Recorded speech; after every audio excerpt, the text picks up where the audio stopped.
Hi everyone, Dawn here from my New Beginnings Everyday Life in Rural Cyprus. Funny when you can't remember the name of your channel. A bit all over the place with my brain today. So we'll see how we go. New feature today. We'll call it, what should we call it? Earrings of the day. It's to make me try and wear all my earrings. I've got so many. Don't know if you can see the piggy. Anyone tunes in now, I think, oh my gosh, what's this happening on the screen? Piggy. I'm just trying to put it so you can see. Put my face out the way. Can you see the piggy? So earrings of the day, the pig, one in each ear. I have two, and they face the same way. Now I think really earrings should face different ways.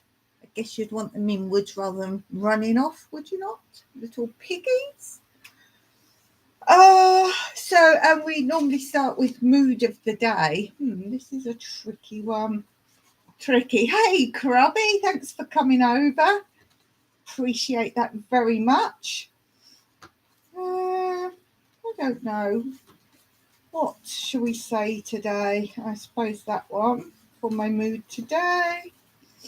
I keep saying it. I need to make some new ones of these, really. Need to make some new moods. Can't have that one. Hey, if Humphrey, thanks for coming over. Just dropping in for a sec. Hope you have a great live stream. Got to run to appointment. May check back. Thanks for coming. Thanks very much. Always appreciate people dropping in. So hi to you. Thanks for popping in. Mood of the day. Let's do Away with the Fairies. Is this something you're all familiar with? Means you're a bit all over the place, a bit crazy, say things that you think funny. Yeah, that's not awesome, Dawn. That's a bit bizarre, you know, those kinds of things. Mike has to put up with that all the time with me. Away with the Fairies. That's most definitely me. Bit crazy, and hence the fairies aspect, as in, I don't want to say not reality, but like you do your own thing kind of thing and not worry about what else is going on. So that's Away with the Fairies. Been very busy. And I think a lot of my chat today is just going to be covering, I like to call it what you've missed, meaning what I've been doing that I haven't filmed, or I've filmed and haven't edited yet, just what I've been doing, because I have been pretty busy. I haven't got a list, so I'm bound to not remember, but we'll do our normal quick little features first. I always show you what I'm reading, and I was reading this one, Shadow 81. If you go back, if you want to know what it's about, there's the author. It said something about you'd be really surprised at the ending. Yeah, okay.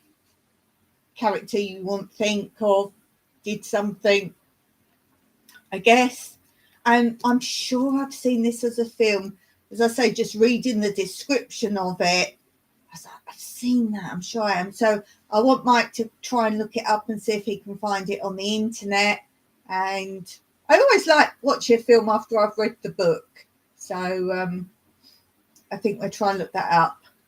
The title I didn't recall particularly, but the very beginning, the story and the write-up of the book, and it basically mentioned something about the guy got mannequins and dressed them up and put them on the cruise ship to pretend there were people on it. That's the bit I really remembered. So yeah, would I recommend it out of 10?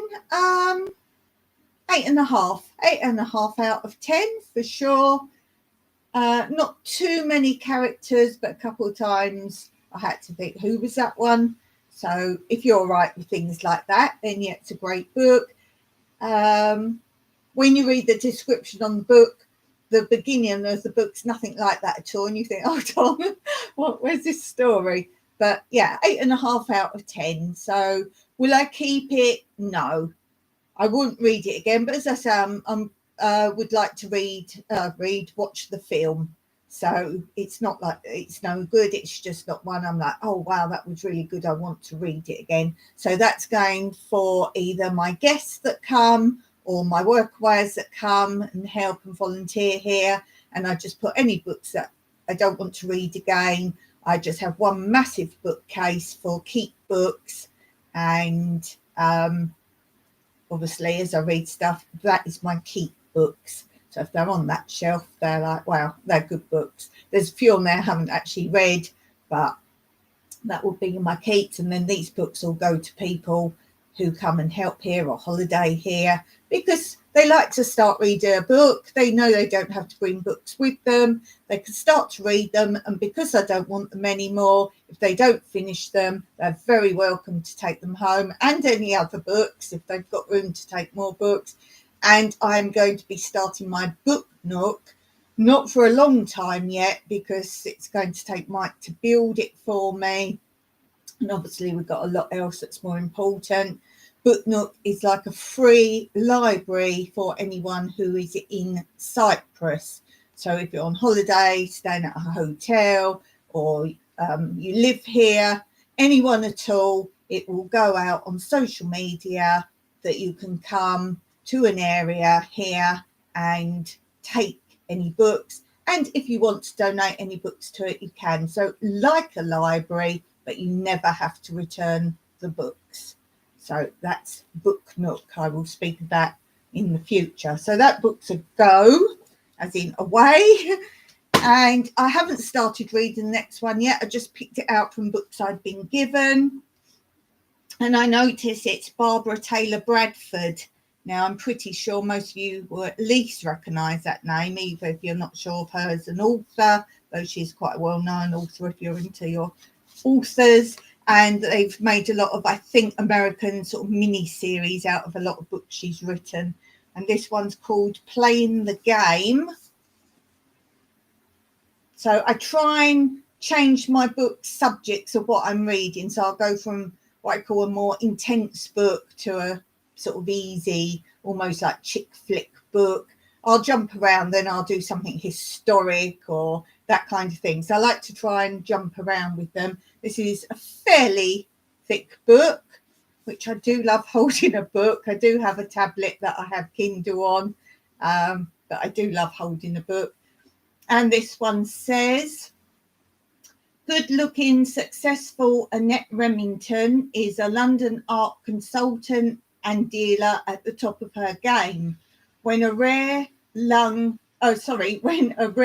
long-lost Rembrandt finds its way into her hands, she becomes the most talked-about dealer in the world as she auctions it for millions of pounds. Married to the dashing Marius Remington, Annette owes her life to him, for it was he who rescued her from a dark and troubled past. And now he wants to handpick the best journalists to write a profile on his talented wife. But Marius has unknowingly made a devastating mistake by bringing Jack Chalmers into their lives, and soon Annette's career and marriage are on the line. How could Marius have known that Jack would uncover a secret that could destroy them all? So as long as it's not one of those stories where it's all happy ever after, not that I've got a thing about happy ever after, but it's a case of, okay, we knew how that was going to end. So I like stories with a twist and something unexpected. So that's, who knows? Let's hope it's not happy ever after. Not that I like sad or devastating stories, but I don't like the same old, same old. Anyway, I will review it as I go. Once I start reading it, I'll give you a little update how it's going and so on and so forth. I like books you get straight in at the beginning. And when I was taught how to write a book, it's like gripping. First paragraph should be gripping.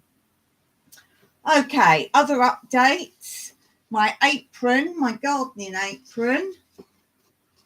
I'll show you the progress on it. I forgot to show it to you last week, and I was like the weekend, or I must do a couple of letters to show you, and then I forgot to show you it. So I'm like, darn. So I didn't do any more this week because I've been really busy with other jobs. Oh, look, it's coming on now. Let's fold that over the top bit. Whoa, look at that. It's coming on. It always looks funny when the whole word isn't there. New beginnings, my everyday life. Le soup. Le soup. Le soup. Le soup. Le soup. Le soup. So that's coming on. I'm only doing 2 or 3 letters at a time, depending on how tired I am and how my hand's doing. But it's coming along quite quick. I remember saying to you all when I was planning on doing this, it's going to take me forever. It wouldn't take me so long if I got on with it a bit more, but only weekends. I only do, as I say, 2 or 3 letters over a weekend, and that's it. So I don't really put a lot of time into it. But I'm on the 3rd line. I am going to do, as I've said before, something on the top pocket as well. I've got a plan there, and I'm going to do pictures around the lettering as well. I'm going to do some pictures of something specific around there, so it won't be finished once the words are done. And then I have remembered this project to take pictures each time, and then I'll put them together like almost speeded up quick pictures, so like a minute, flip the pages maybe, that kind of thing, so you can see the progress quickly on that when it's all done. As I say, that'd be a long way off. This is what I talk about. I have lots of footage but not edited, because things aren't finished like that. Obviously I want the whole lot and then show it as one video, so very future video, that one. What else? Let's do the jokes, and then we'll chat about everything else I've been doing. So I do like to do some jokes for you. Put a smile on your face or a groan out of your mouth. Oh, those sort of jokes. Let me just mark which ones I'm going to do, or else, like my art pictures, I cannot remember which ones I've shown you. Okay, so jokes. First joke. This is your captain speaking. And this is your captain shouting.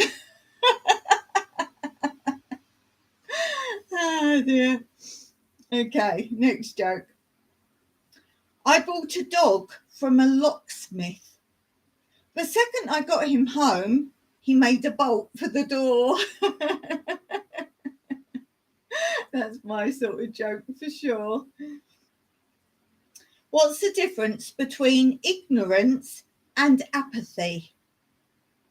I don't know, and I don't care. That's quite clever. I like clever jokes. So there's that. Next joke. Have you heard the joke about the jump rope?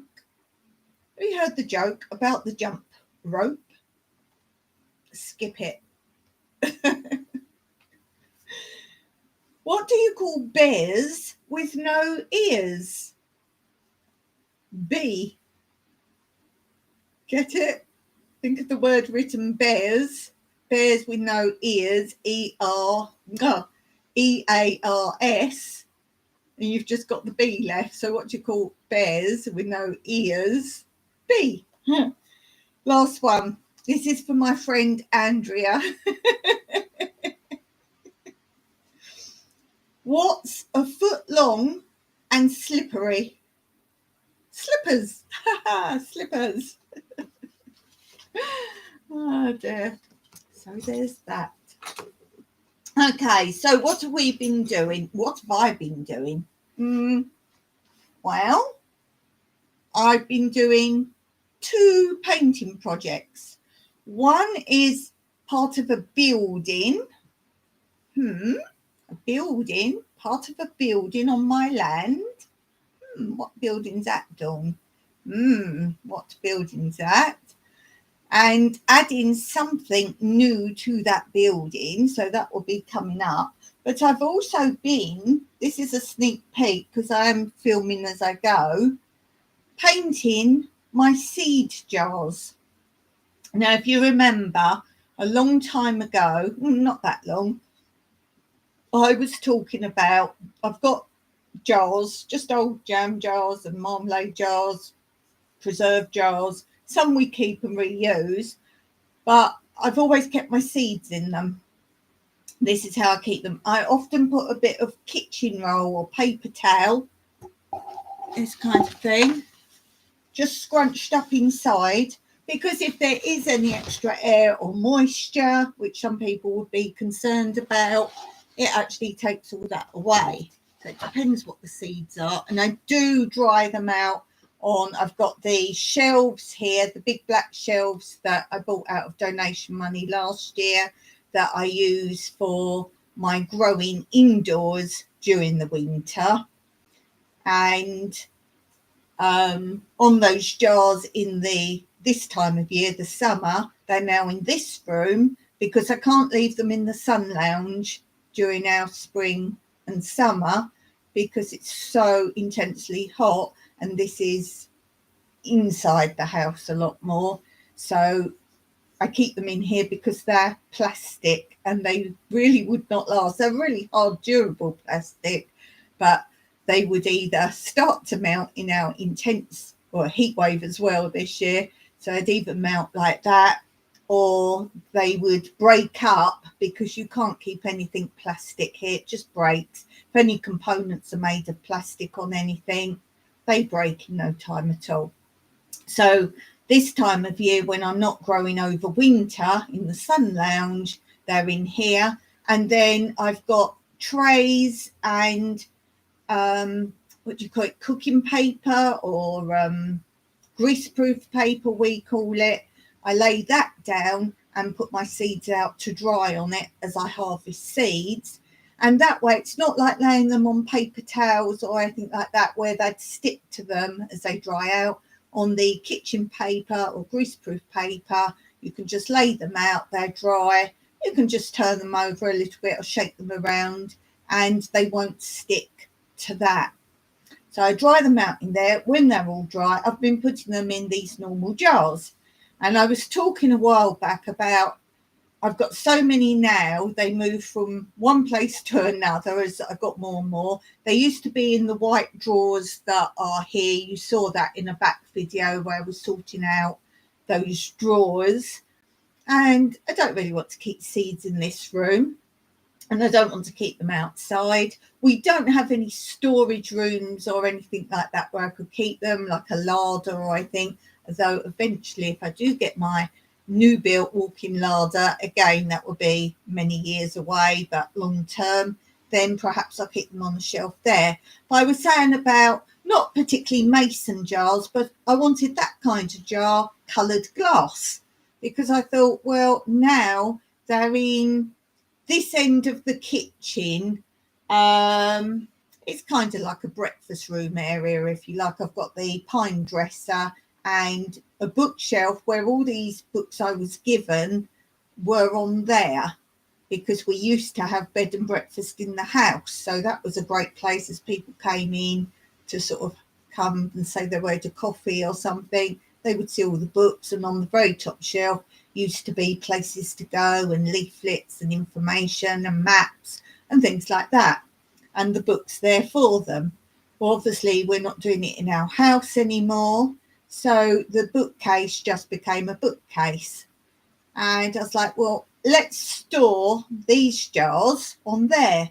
But it just looked like I didn't have room to store jars. So as I say, I wanted colour jars. I looked into it. They're very expensive.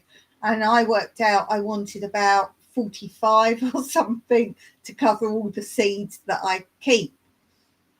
So I thought, what can I do? And we don't pay for things if we really don't need things, so this would have been a silly buy. But the thing I've been painting with this building I was talking about, Mike had to get this white paint that you put on like metal if you're painting metal, and we had like a bit left over. So I've painted all the lids with this metal paint, which stops it rusting and deteriorating as well. So they've all got white tops. I've done, I don't know if you can see, lettering on them. I haven't finished. I've just done a few to see how they go. So I've done lettering on the top of them. And then this paint, obviously I needed like glass paint. And as I say, I wasn't buying anything. And I remember I had a kit from the second house I owned in England. Now, we've lived here 16, 17 years, and it was way back before that. I made a stained glass window, and I had like this, it's stained glass window paint as opposed to a glass paint. So I thought, I wonder how that is now, because obviously I've kept all the components. I've still got like the leading stuff. I thought, I'm not going to make another stained glass window. I don't really have the capabilities to do these things anymore. So I thought, well, it's not going to last forever, if indeed it still is okay. So I'm going to try it on these. Nothing wasted, because let's just say the only trouble is the paint is very slightly coming off. But hey, they look pretty. I've done different colours. Yes, the paint, but then it's not dry. Oh dear. As I say, it could be something to do with that it's so old. I could put something over it. Someone's going to say you can cover it with blah, blah. The thing is, if you cover things like that, then you get a misty effect. And also, frugal me is not buying anything. I think if it dries, it will be all right. You're going to see me for ages with different coloured dye. It's actual dye. When I said it's not actual glass paint, it's dye. That would explain that. And this won't come off. Hi, Ashley. So, yeah, where I said it's not actual glass paint, it's dye that you mix with this other stuff to make the stained glass window. Now, the other stuff is hard and it's no good anymore. So this is pure dye. I watered it down a lot, but then if I watered it down too much, it was just going on as like painted, like, you know, if paint runs or water, if you made it too watery, then you get lots of air bubbles down. I was out doing some of them, but I think it will be all right. As I say, I've got other colours. I've done like yellowy ones. It seems to be the red, and I've done different ones at different times. So I think obviously how I've mixed it up, how watery, it took ages to sort it out. And I need to get going with it because I need to get Ashley's seeds, but I'm mixing up all the lids at the moment. I take them off to paint the jars, and then I'm like, I have laid out the lids in the order, but somehow they didn't compute back. So it took me ages this morning just to at least get on the ones and label the ones I already had. And I need to send Ashley his seeds, so I need to sort it out. Painted lady. Yeah, it's the red. As I say, some of them are all right. So it could be different days I've done some that I've mixed it up stronger or whatever. But as I say, if they were too weak, then they just had loads of like, the whole thing was like little tiny air bubbles. So it's taken a lot to sort it out. I've done other colours. I tried a green because there isn't green, so I mixed colours. That was hard as well because, as I say, the stuff, half of it's hard now, but some's okay. So just mixing it up's been a nightmare. So I only had 2 semi-green ones, done some blue, and then some of the reds, as I say, I did them not so strong, not so thick, and they've actually come out a nice pinky colour. So we'll see. So there's that. So that's my 2 painting activities. And as I say, I've not finished by any amount. I've just done yesterday, the last scraping the labels off. And so I go, oh, you could soak them. Dawn left all the seeds in the jars. So I didn't want to mess around with that. I used a razor scraper. Some came off, some didn't, some were glued totally, some weren't. So they're all different how they worked. And I just finished the last scrapes yesterday and hurt bit like my back between my shoulder blades. I said to Mike, I haven't been doing anything physical. And now I realise it was really trying to get the last labels off. So there was that. And today, this morning, I painted the last of the lids. So all the lids are done now and they're all scraped. So I've got some more labelling to do once these white lids I did today are dry, and then some more painting of jars. So you'll see more dye. Next live, say to me, show me your hands. As I say, the red doesn't come off, it wears off gradually. What else? Oh, lots of gardening. I actually got my friend came round early this afternoon and bought me a surprise, something she was getting rid of, but she thought I would like. Oh yes, I love it. So I will take pictures of that and show you that at some point. But I've been growing all sorts of seeds. Mike had some seeds that he was trying to save for me out of tomatoes.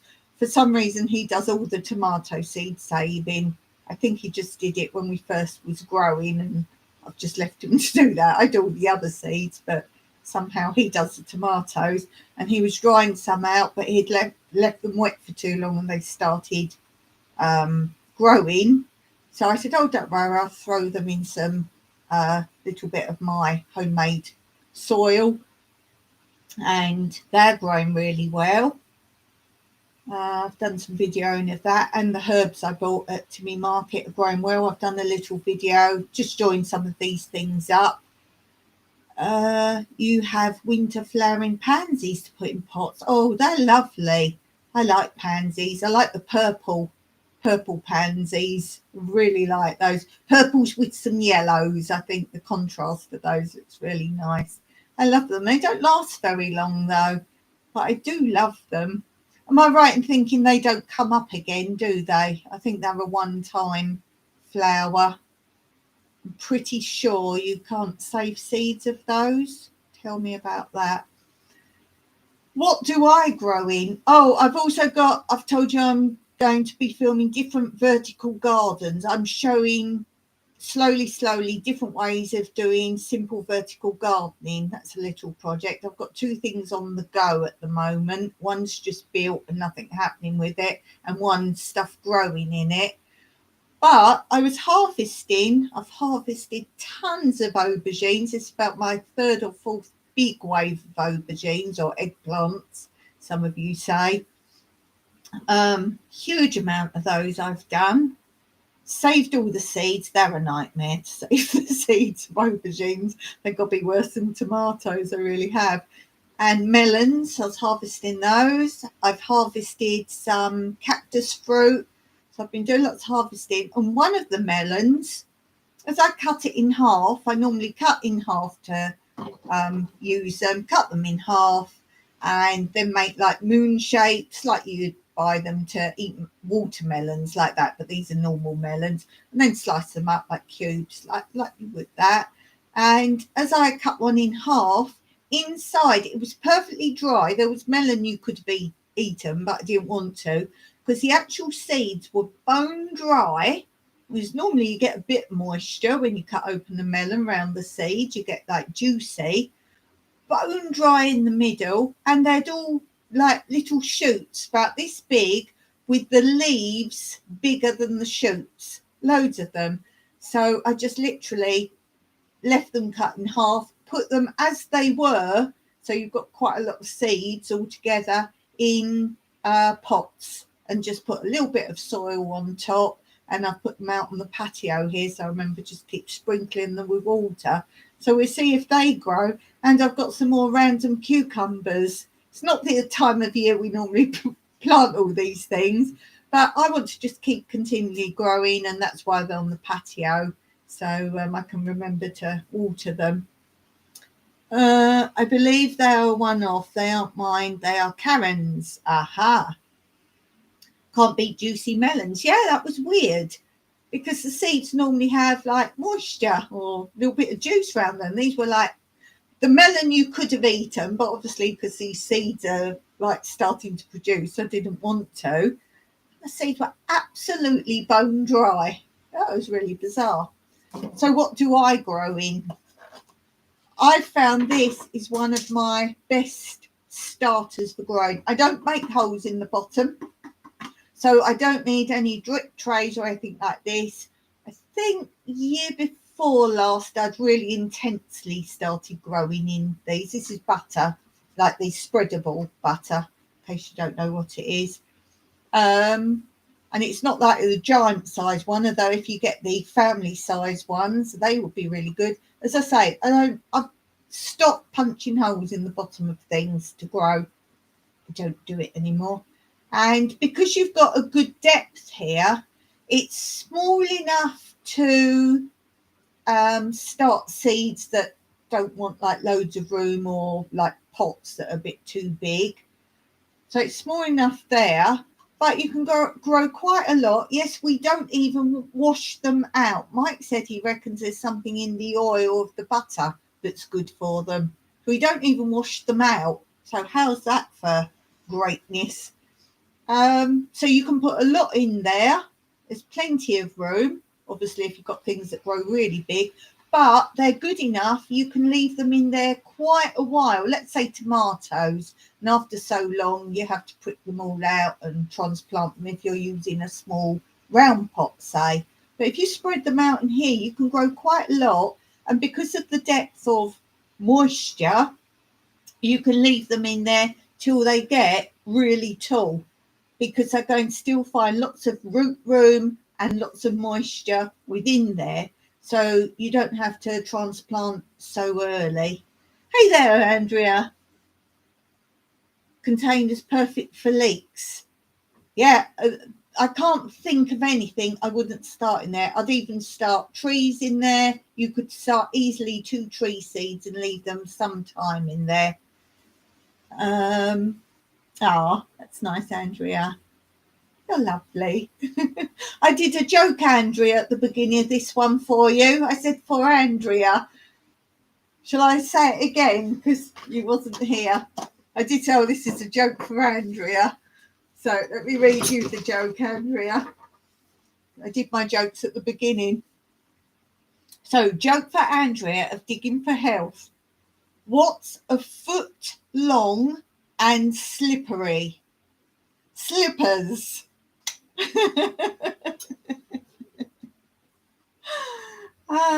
So that I've just got to go because I'm sorting. I'm doing so much. Something else I use a lot.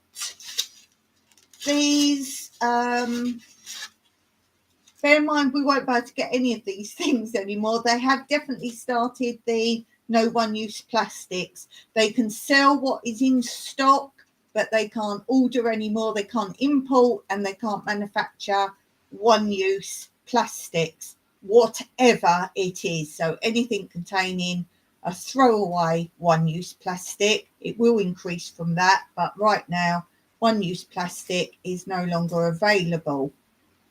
So as I say, if it's in the shop now, you can still get it, but when they're gone, they're gone. So this will be gone. This is, I suppose you would have meats, sausages, things like that in it. And I use these as drip trays. They really were drip trays. One of the reasons I like these for drip trays is because I keep all my growy stuff in my old birdhouse or chicken coop. You've seen that before in my videos. And that's a good area, and it's tall. I like things you can stack. So these, think how many you can stack in a small area. So these make good drip trays. Just see what number this says on it. I know this is like, can't be recycled. can't really read the number, but obviously this is the styrofoam, which is the worst type that cannot be recycled. So I've got a good stash of these. They do eventually split, and obviously if you've got heavy pots in, you don't pick it up properly, it's going to break, but they last. And these are great on those black shelves that I grow in the winter. Line them all up on the black shelves with any pots in. So they're great. I used these last year. Okay, Ashley, nice to see you. Thanks for coming in. I started these last year. If you watch all my videos, you would have seen these. They've got a screw top. You can probably think of another use for them. They have got horse vitamins in. Now, don't panic. I read all the information on there. There's nothing dangerous to humans, or obviously wash them out. But there's no chemicals, or it's all natural stuff. It's vitamins or protein or whatever for horses. And they do come with scoops. I haven't actually found a particular use for the scoops yet. So if anyone's got, obviously, their specific measures, can't see on it. It probably says on the information how much a measure is. If you can think of anything, I'll go, oh, that's a genius use for a scoop, because I've got tons of them. So if you can think of anything particularly for the scoop, I've used them for a couple of bits, but as I say, I've got so many of them. You can think of the genius use. And what did I grow in these last year? Was it the aubergines or the eggplants? I think I was on a video transplanting eggplants into these, and I just wanted to see how they grew. Again, I don't bother making holes. It means less water. Don't flood it. Obviously, that's when people go, oh, no holes, it's a smell. Only if you overwater. We're in a country where we don't get like a sudden rainstorm. Obviously, if they were outside and they got tons of water in them, yeah, they'd smell then. So either grow them under cover if you've got a container like this, or if you're in a desert climate like us, perfect. Just water little and often, and as I say, as long as you don't overwater it, so you need less water. I actually packed these last year because, you know, I don't have any earth or soil. Everything you see in my videos I've made composty or hoogly, mulchy. It's all my own, and I basically did that concept in mini form in these because I don't have a lot of spare soil. So I put lots of straw in, almost like a Ruth Stout in a container, a few leaves, bit of mulchy, and as you water it, it's going to break it down anyway. When you finish, I just took it out and put it straight in a hugel bed. So that's added to the hugel bed as well. Hey, Della. Oh, everyone's arriving. Hey, Neil. Big hugs, Neil. Always send big hugs to Neil. Oh, gosh, where are we? I want to know what Ashley's making. What's Ashley making, I wonder?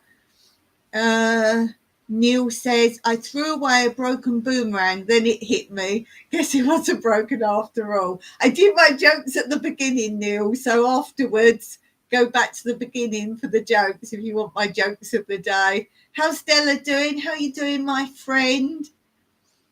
Hope everyone's having a good day so far. Yeah, I went on Shirley's live and she must have literally just finished because I was busy doing something. I saw she was on. I thought I must finish, and then I'll pop on, and I just missed it. Just missed. So yeah, that's another container. So I don't know if you guys have any of these sort of things. And like my cat food bags, I wonder if a little bit of residue of what's in there is good for the plants, because they did amazingly. If you see my hugel beds with my eggplants or aubergines in, there's two side by side. I think the last hugelkultur update would have had them in. They were grown in these, the transplants. So you saw a video where I was transplanting them from, I can't remember what I started them in, whether it was the butter dishes or something else like that, in my indoor garden, and then transplanted them when they were only about that big into these, and then from there they went into the hugel beds. So I would say if there's a little bit of proteiny something in there, it's all good stuff. Then perhaps, as I say, with that, my cat food bags, that everything grows awesome in those, then perhaps there's something good in there that helps things grow. So there's those.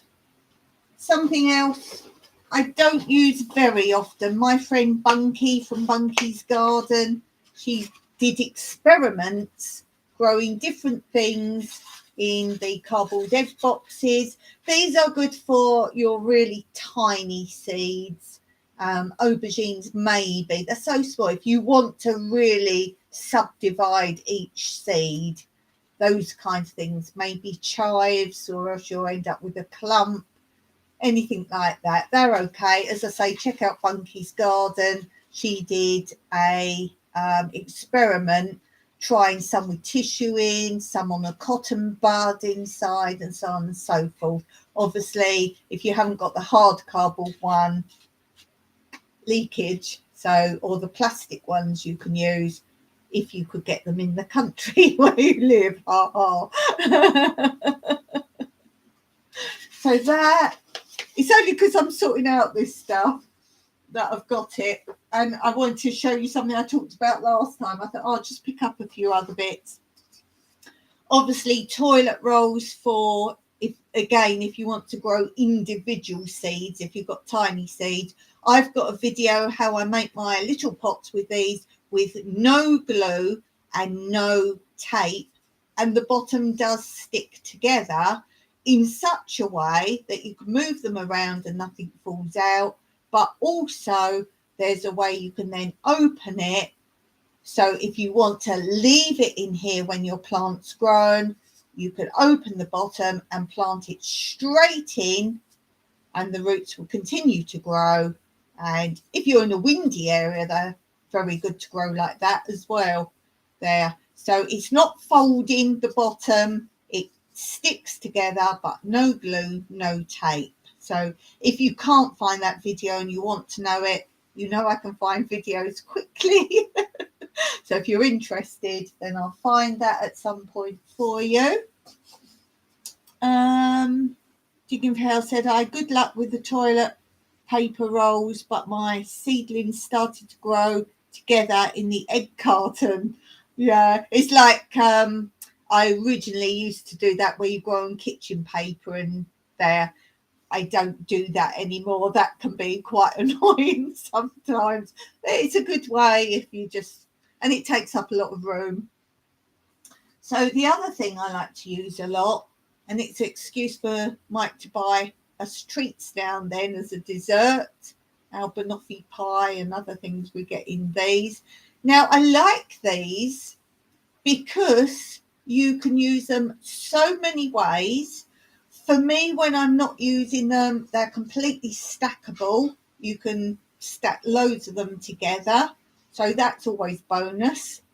Not like my water containers, which I like to grow in, you know, where you get the big water containers that you use in offices, turn upside down in offices, those things. They're great, but they're not exactly stackable. These are good, so you can use them to grow in directly. As I say, I don't pierce holes in anything anymore. I just water less, so you can grow directly in them. You can use them as drip trays if you, obviously I've been given a lot of flower pots, so they do have holes in. So I put them in like flower pots inside them, so it's a drip tray. When you're growing something new in a flower pot, you can invert another one, and it makes a great incubator and it germinates them quicker. So it's good for that.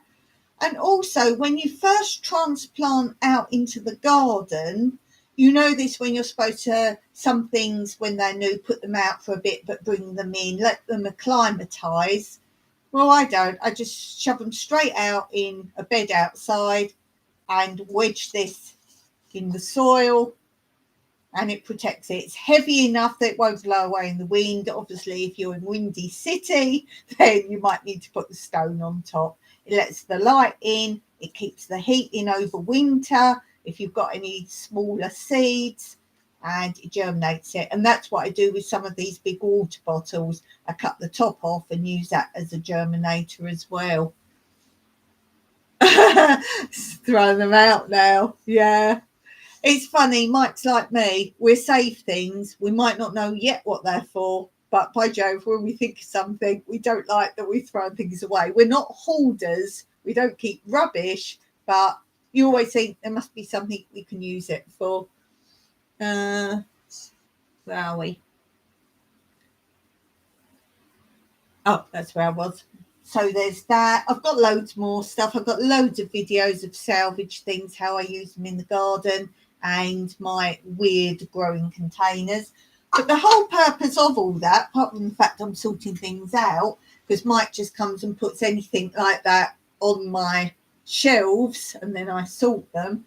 I was talking to you guys on my last live or the one before, saying about the packaging. Oh, there's yet another scoop. So if anyone's got an idea how to use all these scoops, I've got literally hundreds.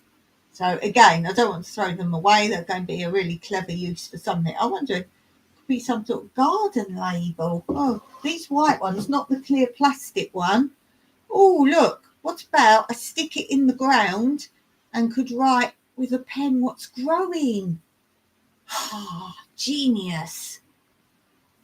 Genius, because that's long enough. What does Dawn use to label rows at the moment? Fly swatters. Yes, fly swatters.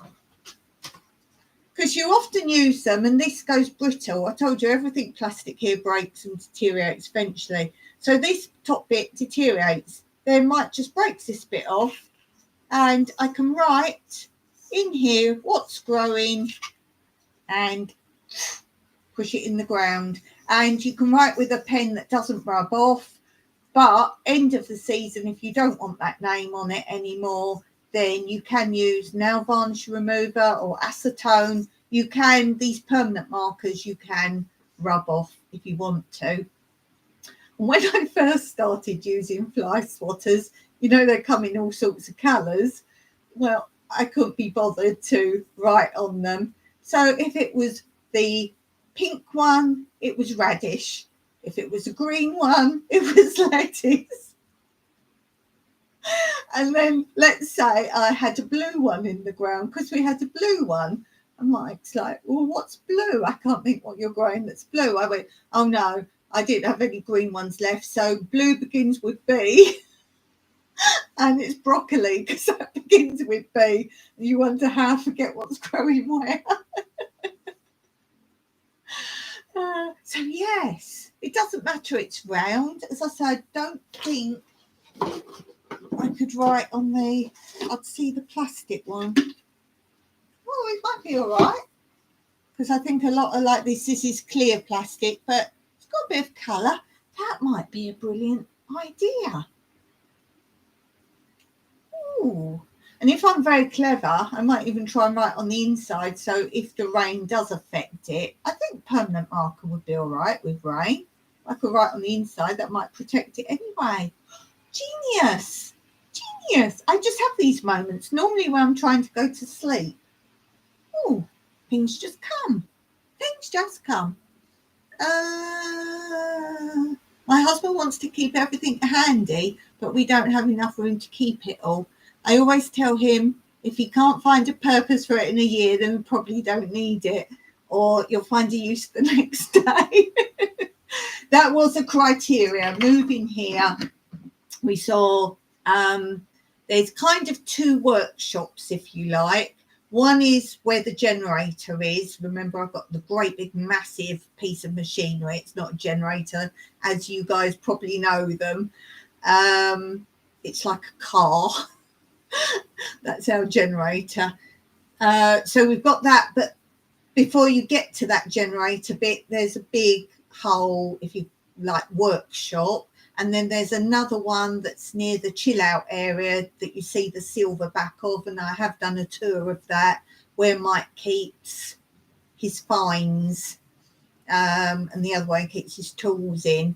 So as soon as I saw those, I said to Mike, yeah, I'll buy this property. You've got those. You can do what you want with them. And yeah, we're grateful for those. I love colour coding. That has happened too. You find a use for it after you give it away. You've got to keep things within reason, haven't you, as well, or else you could just... We was talking today, me and my friend that came round today, and saying, if I had a big warehouse, I would like to collect, let's say, books and things people are throwing away, don't want them, or household things, bits and pieces. And then Mike could be like the reclaimed bit of the bricks and metal sheets and wood and all that, and we'd do it together.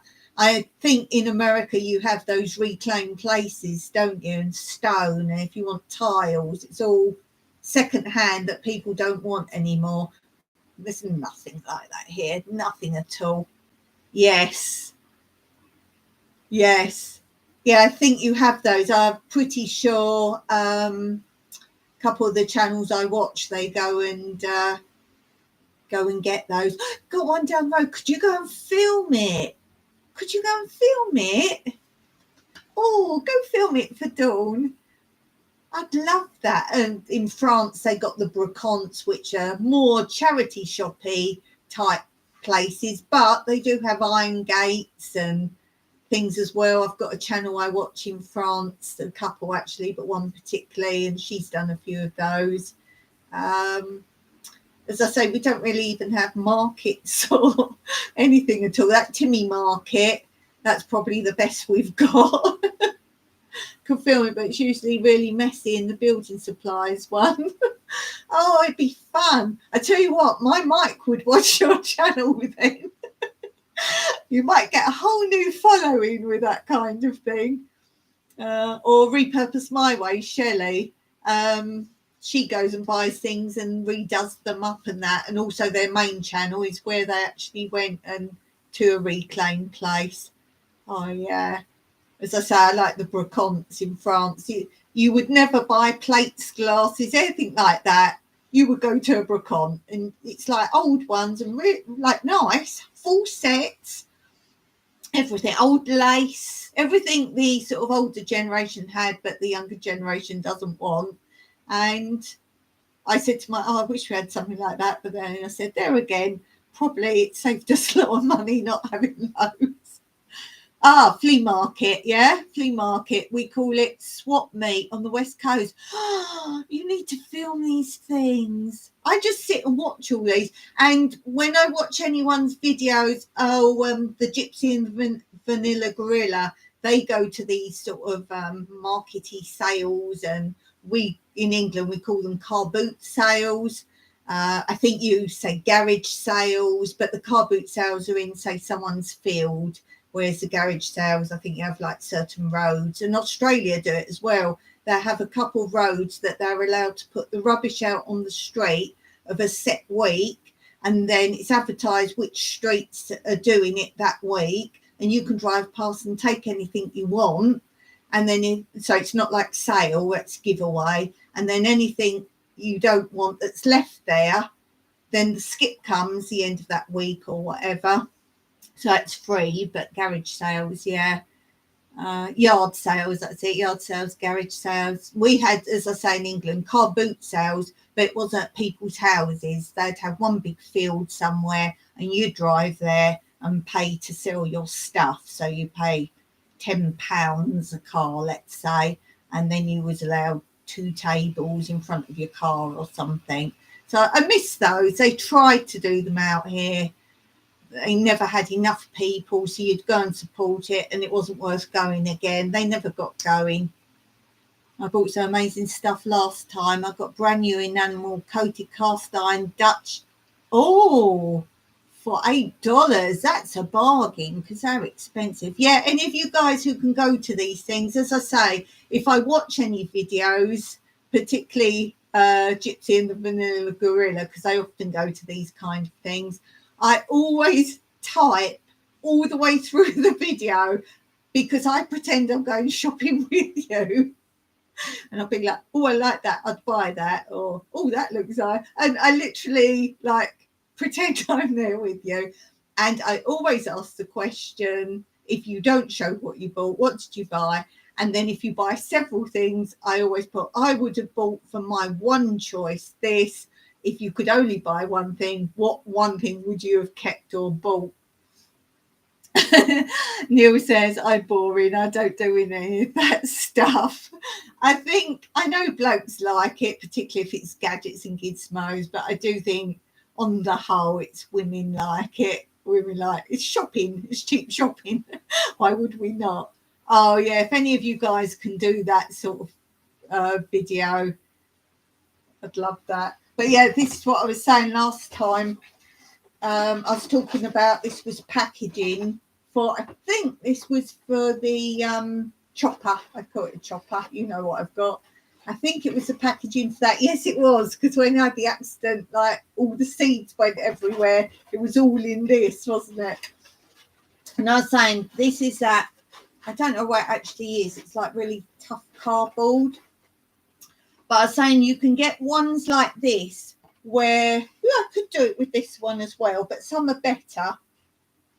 They have lots of slots, and then it's a great way of growing straight carrots, the one with all the slots, and you put one seed in each one. You find the one with the compartments bit like this, you can grow one carrot in each one, and there's nothing to stop it growing straight. But I will just use this as a big growing pot. It won't last forever, but it won't let the water drain out normally if it's a good one. So a 1 year wonder of that, but really good. And this is compostable afterwards. So if you're smart, you could even start growing in that and then either lay it on top of a hugel bed or a raised bed, put it inside, and then as it deteriorates, it's already growing where you planted. So these are cool. I think there's 2 of these. I have a little area there that I haven't put things down outside. So I think I've got 2 of those. So yeah, I think I'm going to actually, because we've got some new raised beds, I'm going to fill that up, but plant this within it and then put some more hugel stuff in there, plant some seeds in there, and then as it rots down, they're planted out. Bonus. Have to make a special trip for you, Dawn. Aw. Heck, I'm a minimalist. We don't even own a couch. Oh, bless you. Bless you. We tend to buy things and take them apart, like secondhand stuff. So Mike likes to get old mattresses or sofas, as long as they've not got, what do you call it, with the spring-based ones. And then he uses the foam. I have been out and about. I have yet to edit. One of the places I went to was, I talked about this last time, a village further up from us.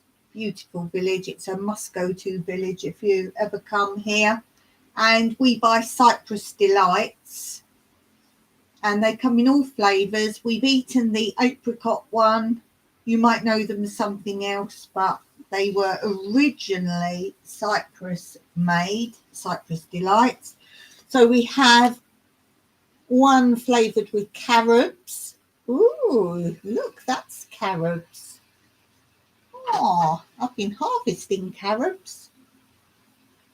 Oh, look, real carobs, life-size, life-size carobs. I've been harvesting these, and I've got to get the seeds out of these ones because on my seed giveaway, this is one of my options, is the carob seed. So I've been harvesting those. But yes, one flavour, we've got that. We've got an apricot one, which we've just about eaten. And my favourite flavour, they're like jelly, if you like, Jello. just squidgy. They're soft and squidgy. As I say, you might know them as something else, but this is the law now. Anything that is originally named and made in Cyprus has to carry the logo.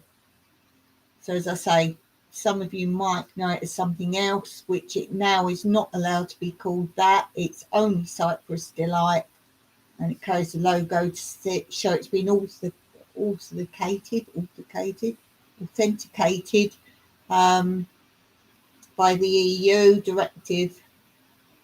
So yeah, the rose, that's my favourite one. You can get many more. There were loads of them there. There was a pecan one. I'm not a great nut lover. Mixed flavours, pineapple, lime. You name any fruit, you can probably get it as Cyprus Delight. Yes, that, Andrea, and that delights as well. That's how we know them in England. And in England, you get called that. The rose one, covered in chocolate, is something you got in England. Fries is the company. So I don't know if you know Fries that make chocolate, different chocolate. Apple and apricot with nuts. Ooh. Not allowed to call them that. I'll delete it. Oh, bless you. Bless you. Oh. Oh, by the way, Andrea, you're probably like, there was not say about the post. We haven't been since. We only go about once a month to the post. So I can't tell you if it's there or not. And it's about 40 minutes to get there, about 40 minutes to get back. So we only go to the post box if Mike needs to go to town for banking or anything like that. So don't panic. But when we next go, I will tell you one way or the other whether the parcel's there or not. So don't worry about it. Okay, I don't want you to think I haven't said, hey, just my pudding face. Ah, Fries pretend delight. You're so funny. Oh, dear. I went on your channel. There's no more videos. I thought you would put your video up. Have you put your video up yet? Because if you have, I'll have to write down to come back. That's okay, I understand. Just hope they hold it for you. Yeah, I didn't want you to worry. They don't get rid of stuff. It's not like send back if the only time they'd send something back is if there's a payment to be made and you don't collect. But they normally phone anyway.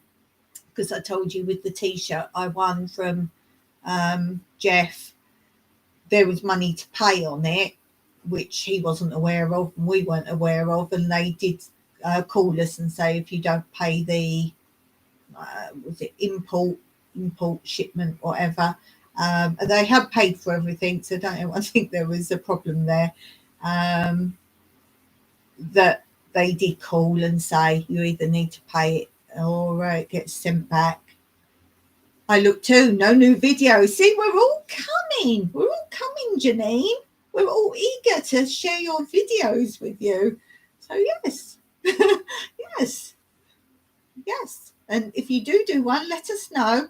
And I hope you're all making your pumpkin recipes this week, because they've got to be up by, is it the end of this week, Andrea, for Andrea's Palooza? Palooza? You kill me with that because I don't even know that word. Pumpkin Palooza 2022, serious voice. I put my other one up today. I posted my other pumpkin recipe on my other channel today. Yes, 10/7. So the 7th is the last day. Is that Friday? Yes, Friday's the last day. So if you want to be in it to win it, you need to quickly make a pumpkin recipe on your channel, put it up, Digging for Health. There we go. Put your link up to that explanation video as well, Andrea, where Andrea explains all. You need to be in it. And if you can't be in it because you can't cook or you don't have facilities to cook or whatever, then support it. Yeah, when I saw you on Anne's channel today, I wasn't expecting you today. I thought, oh, you must be busy. And then you popped up on Anne's channel. Yes, I can imagine. They're a lot of work. I've done collaborations and they are a lot of work. It's a lot of work just when I thank someone for something. I have to find pictures on their channel, and because I like to do it in style. So, yeah, there's a lot of work to do. How many people do you know now who are doing it? There was about 50 last time we spoke. And there was about 50 partaking. But yeah, it's good. I wasn't happy. I wasn't happy posting it today because you said, I can't remember if you said type the ingredients in or type the recipe in. So you'll see I do everything triple, double, triple. Like you say, you must do the hashtag and you must do at Digging for Health. So I never know where to put these things. So the title's got at Digging for Health, hashtag pineapple, pumpkin, whatever it is. So you've got all that in the title. You've got all that in the actual video. You've got all that in my tags. Then you've got the hashtags at the end of which I think is where you meant to put the hashtag. So I've got the hashtag in the hashtags and a hashtag of Digging for Health. I cover my back. And then I couldn't remember if you said you've got to write the ingredients or the recipe in the description. So I did both. Oh, my goodness. Because I was sure to do the recipe of all the different measurements of different countries. So I did you guys mostly do cups, cup measurements. I'm still pounds and ounces. And then you've got grams and whatever it is with grams. So I put all of those measurements for each thing. So everyone's got what they need.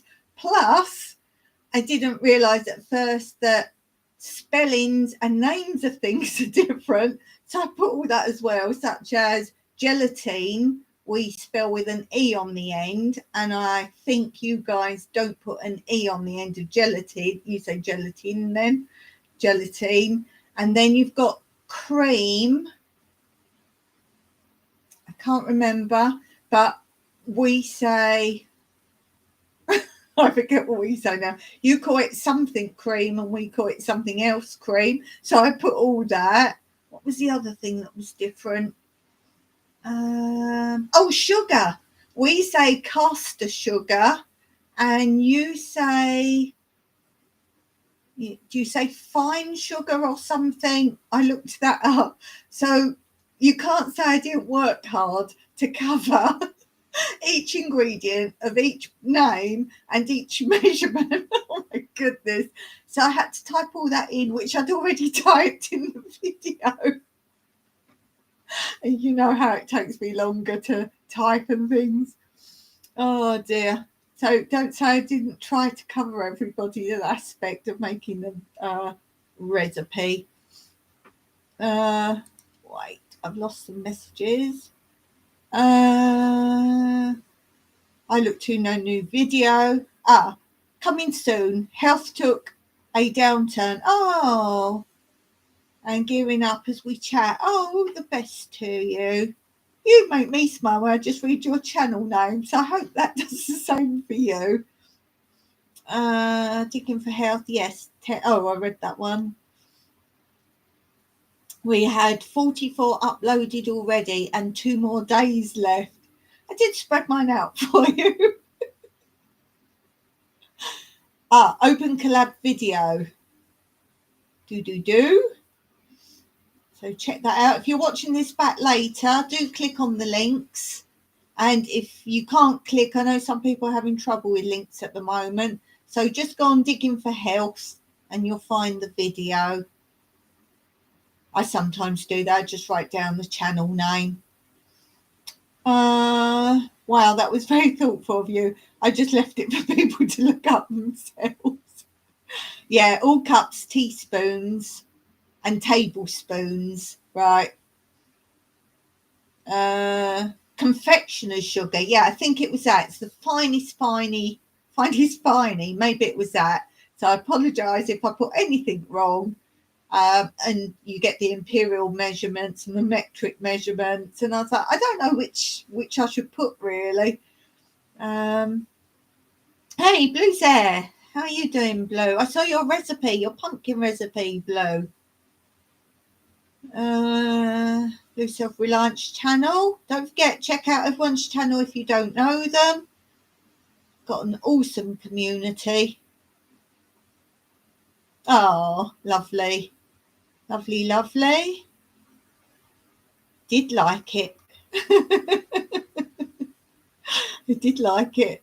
We both utilised the cutest little pumpkins. Mine's the smallest. Mine's the most miniature. I've seen some comments I've had. They're all saying about the hats, and I think one was from you, Andrea. Was it you said the thumbnail? I got you at the hat or something. I think that was you.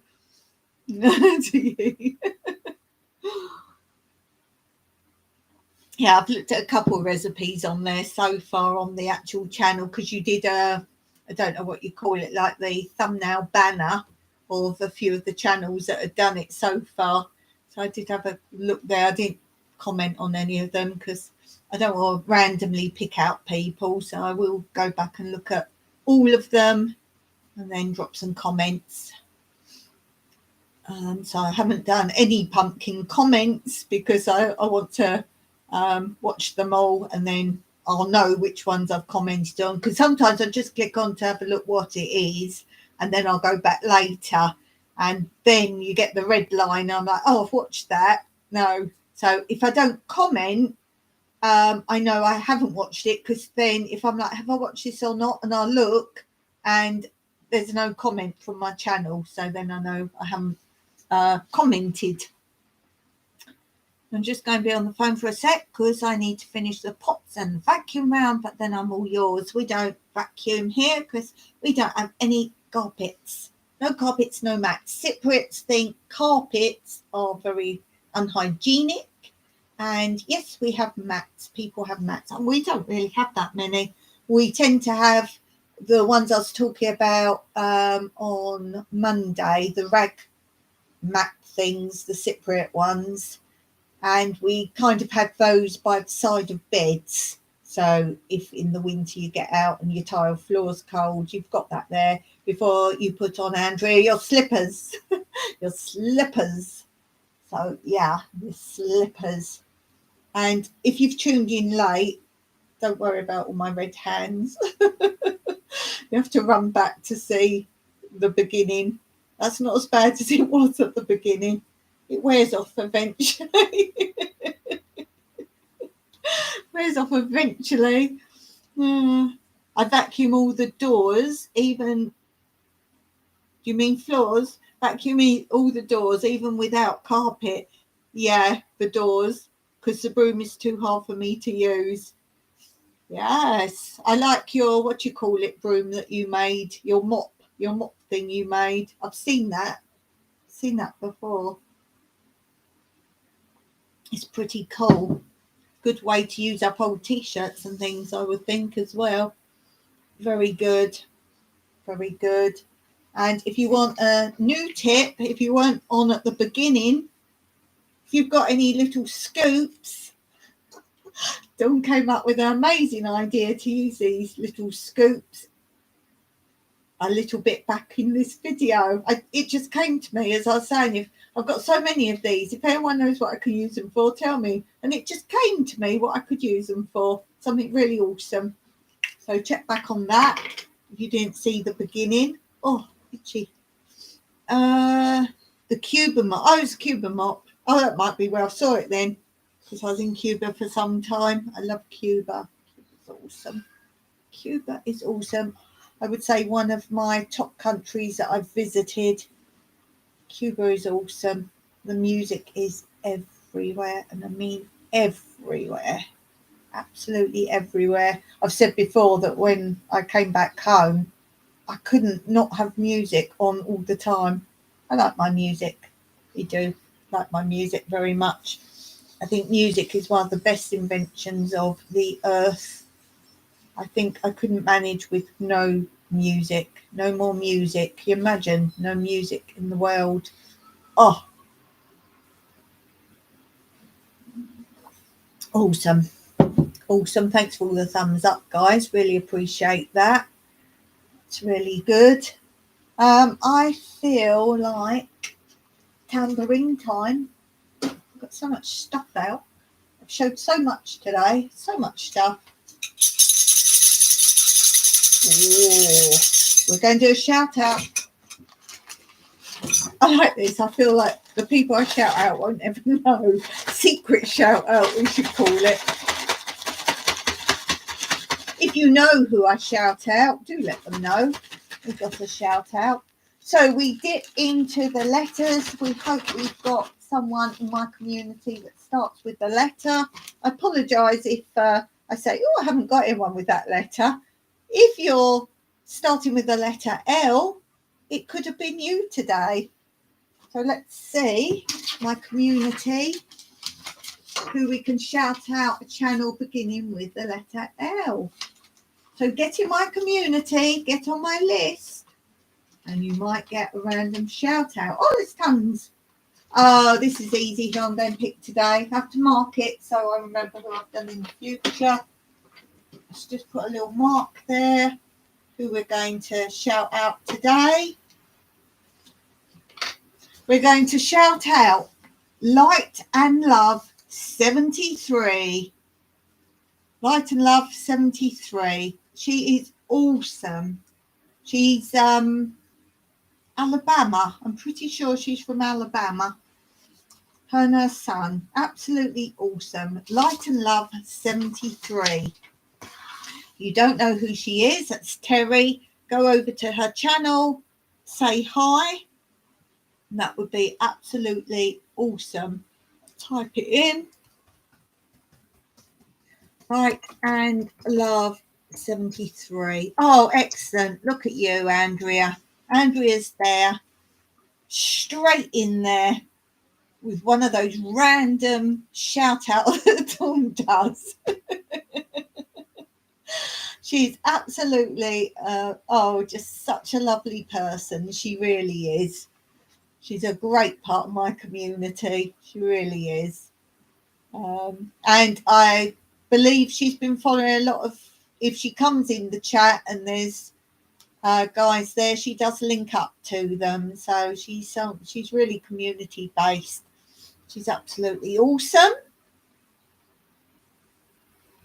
So who knows, if you're on my community list and I pull out the right letter, if you're a channel that starts with a letter that probably isn't a popular start letter, like X or Z, anything like that, then you need to get on my list. Need to get on my list.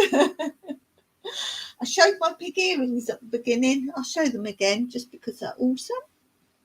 Oh, sorry to see my face in close up. See how old I am now. Can you see my piggies? My little piggies. Awesome. So cute. I'm thinking about doing that now on a, what day is it? Wednesday, if I remember, because I've got so many earrings. That'd be another excuse to make sure I use them all. You saw a while back I was sorting out all my jewellery.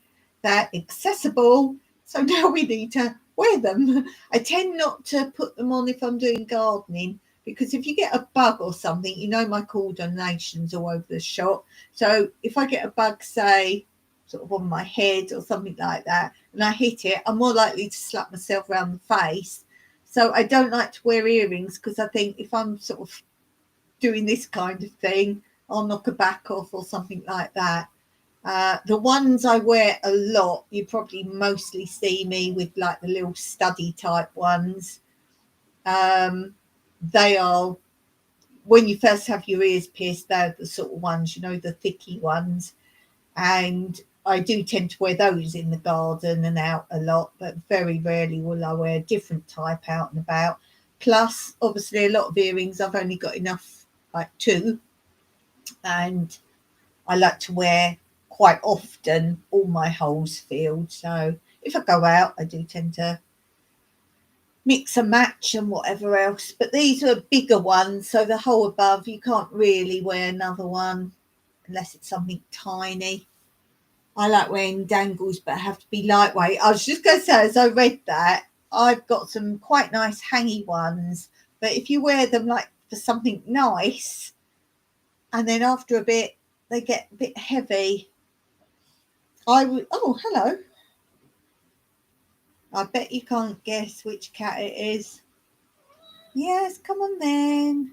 He came a lot earlier. I had Mr. Colin Waffles and Fossil literally sitting on my face because I lean back when I'm watching the screen because this chair reclines back, and I sort of one here and one here. Yes, Mr. Waffles, he's coming. If you're wobbling, it's because he's sort of trying to come up from under the table. Here he is. Hey, Mr. Colin Waffles. Yay. Hello, everybody. He's purring. Don't worry about his eye. He gets this thing all the time. Let's make you a bit tidier for your audience. You seem to get a gummy eye quite a lot. You got gummy. You always get that eye gummy. It's a bit better. He's a bit more presentable. Got rid of the gummy. There he is. That looks better. And he's doing his hanging thing. It's not how I hold him. I do worry that people will think I hold him odd or something. He just hangs. He hangs.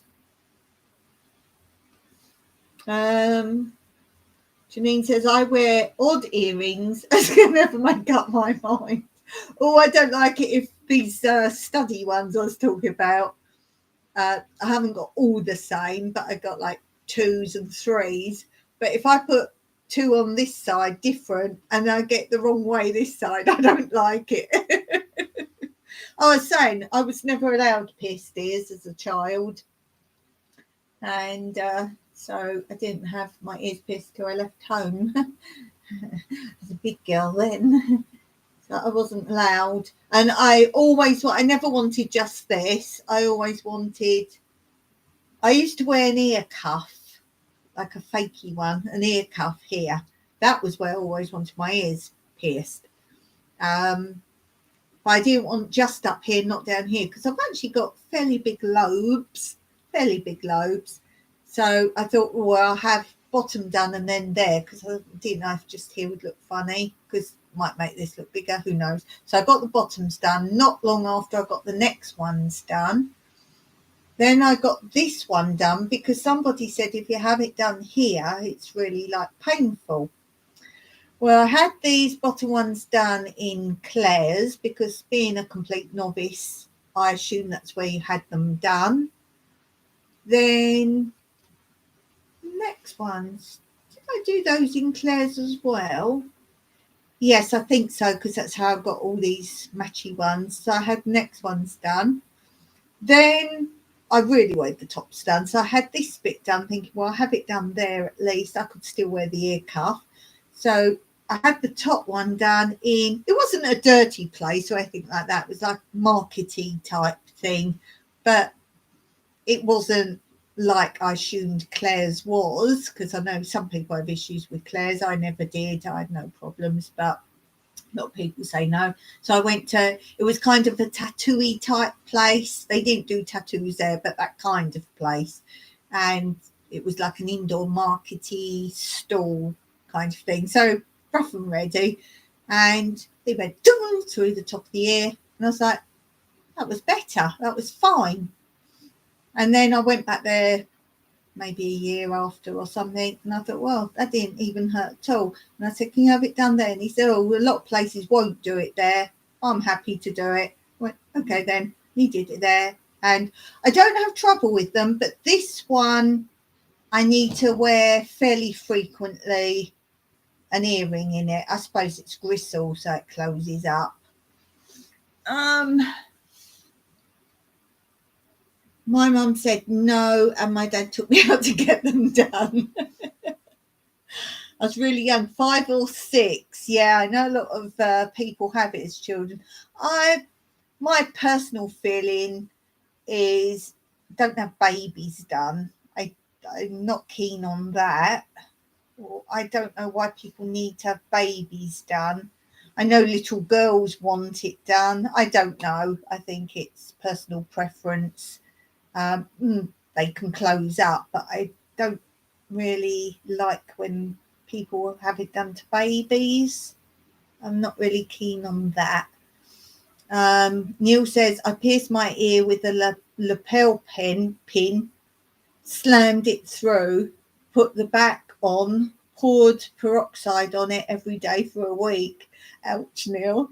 This one, as I say, I didn't realise I had to keep wearing.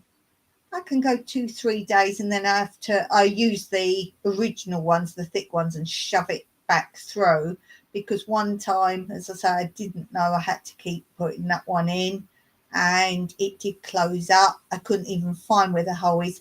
And if you look very closely, there's a little white sort of scar tissue, if you like, a little white skin. You know, if you've had a scab or something, you get that little white mark like that, very slightly above it. So I obviously didn't go back the same place, and I just put a safety pin through it and had to re-pierce the hole. And I know full well I have totally re-pierced, because, as I say, if I look very closely, I can see a little tiny white dot of scar tissue above it, which must have been where the original hole was. And you won't be able to see.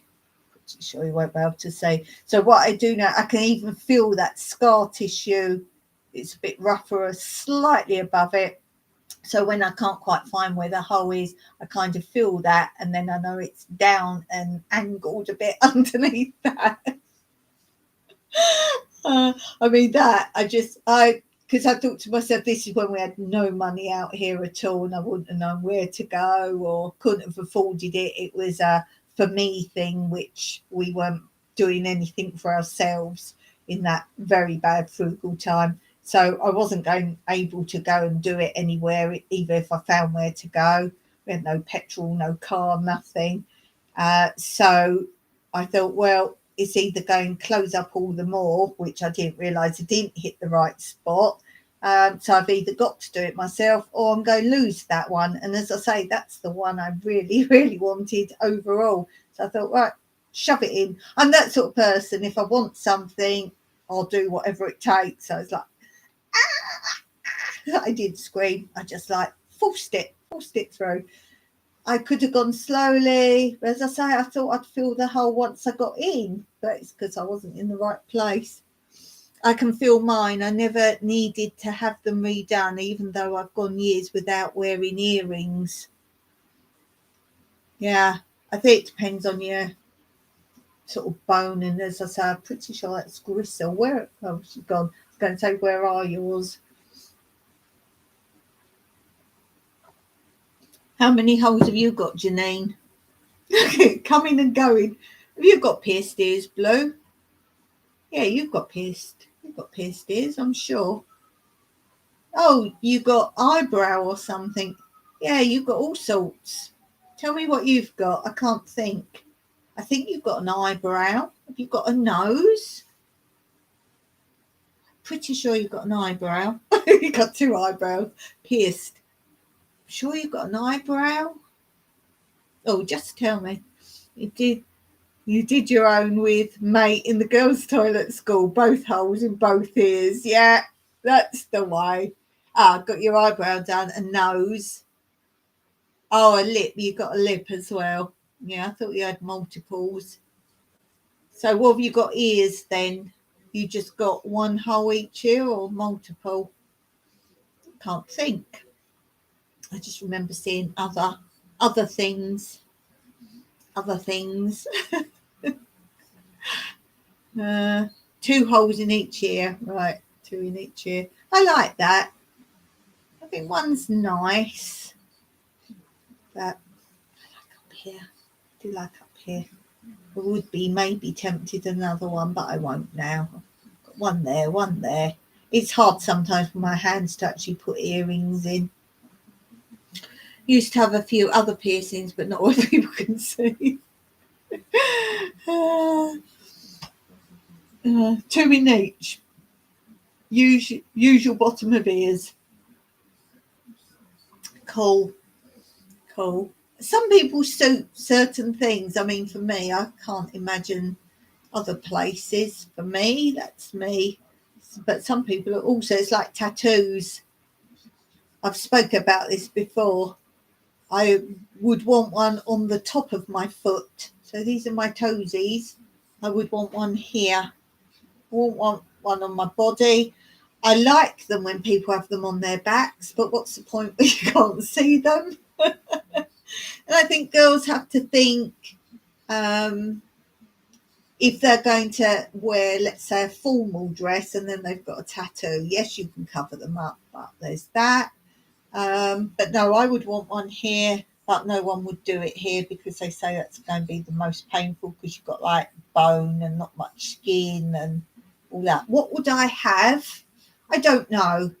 I'd probably want something like a henna pattern, like the really, what do you call them? Mandela? Is it Mandela? Mandela. Dawn's brain's gone. Is it Mandela? The patterns. I think I'd want something like that rather than a picture because that's timeless and I love patterns and things. So you guys, have you got tattoos? If so, what is it? And if you haven't and you had to have one, where would it be and what would it be? Blue Self-Reliant says, for me, I prefer the piercings so I can remove or get new ones, get rid of them when I'm bored with them. Whereas tattoos I might not like once it's done, so I only have one, which I designed. Where is it and what is it?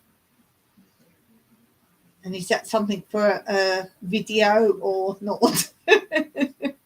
Oh, interested now, Blue.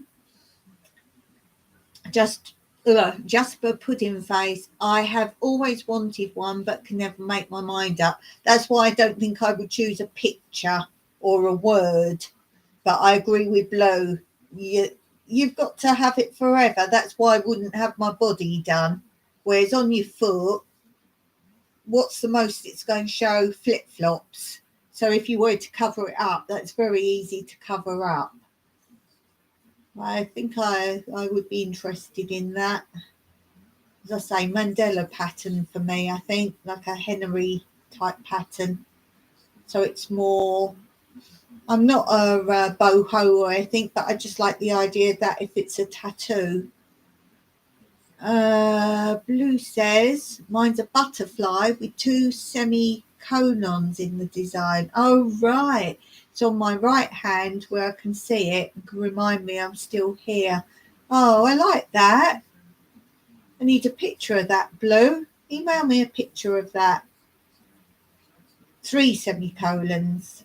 3. Yeah, I think I can't see why there would be a problem on the top of my foot with future.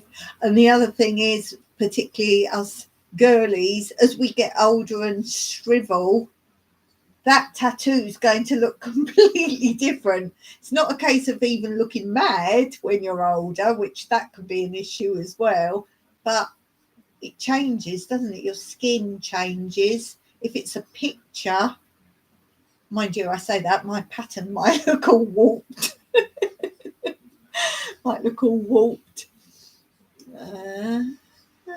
Yeah, I don't think I'd have a picture or a word.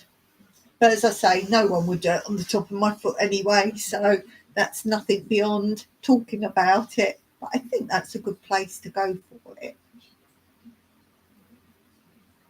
I don't like sleeves. They call them sleeves, don't they? When I'll turn my fan on, but it's too cool now. When they have them like as full sleeves. Collab needed some attention for a moment. Oh, someone give you grief with their pumpkins. Pumpkin dilemma. We're saying digging for health. Have you got any tattoos? If so, what is it and where is it? If not, and you had to have one, where would you have it and what would it be? What would it be? Yeah, as I say, definitely not words.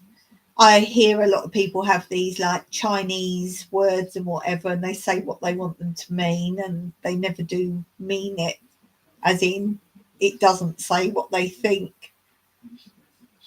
I mean, I like sunsets and things like that, but I wouldn't have pictures on me. Oh, email sent, hon. Oh, I can't even go and look from here because I'm on not my real browser. You know, I have to use a different browser just for lives. So I can't even switch. I don't think you can run two browsers at once. Probably someone's going, yes. I don't think I can run two browsers. Well, I wouldn't even do that. So I will look. Let me write down to look. Look at email. Look at email. Look at email. Because I normally, after a live, switch off and that's it. Done for the day. Because we normally eat. But I want to look. No issues. I try to add everyone to the playlist immediately after uploading their videos so they don't think I'm ignoring them even if I can't watch right away. What, like I said, my other channel? I have two browsers. Can you open two at once? You probably can. It'll probably destroy my live just because I've got a mechanical wind up to run mine. Yes. Oh, yes, you can. Okay. I'll just have to be patient.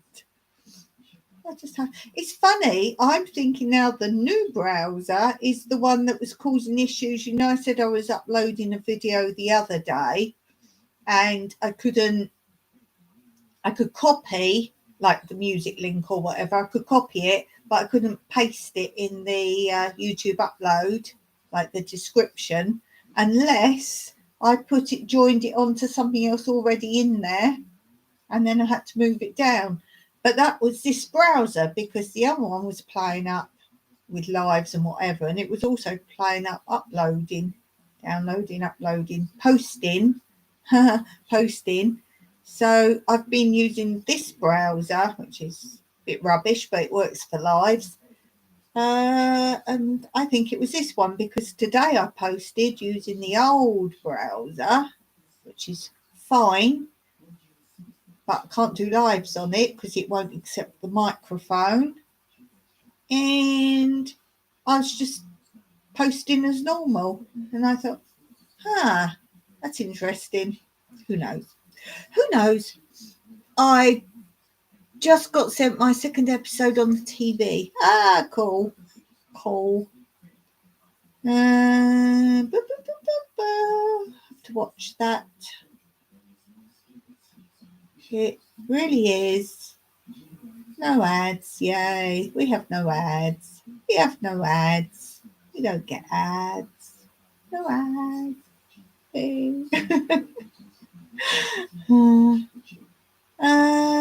What else? Yeah, as I say, I've got painting projects going on. I've showed one of them at the beginning of this one. The other one will be coming soon. I've got a bit more to paint with something else, and then it's a whole area, a whole building I can show you. But we've got to go and get some blue paint, not blue. Got to get some blue paint. So, the pool. You saw the video. The pool is now almost full. It's just under the skimmers now. And then Mike's got to clean it because how they put it in, it leaves all this sort of dust particle. And you can sweep a certain extent out, but it's going to keep coming out. It's where they sort of seal all the lining, so it would still come out because you can't dig it out, I think. So it needs to be filled and then be cleaned. But we've been swimming in it. Yay, swimming in the new pool. That's pretty good. You'll be pleased to hear that Mike asked them when they cut the old liner out if we could actually keep the liner. So they cut it into the sizes he wanted, because we're going to line some of the new raised beds with it. That's clever. Oh, thanks, Blue. Yes, and that's in this house. We were in Cyprus prior to that because we lived at the beach house. Yes, see, nothing goes to waste. They would have taken it away, they normally do, and they were quite shocked. Like, still, when you take that liner out, how do you cut it up to take it? And they're like, what? And he said, well, because he said, I want it. He explained what it was for. So, yeah, because as you may know, Mike's building me more raised beds. There's going to be, I think there's one more that was built but not lined yet, where the other ones are. So then we want to, that's 5 then in total in that area. And then he's building a whole array of them down in the lower olive grove, which is the furthest part from my house. That's like low. And that, he said, because it's a distance from the house, he's going to set up some water in there in case I need water. And he said, but grow things in there that don't need you to keep attending and going and checking on it, stuff you can plant and leave. And where the lower olive grove is, it's right on the end boundary, because you know we've got a long bit of land, so it's right on this end boundary, and the house is here and the sea is there.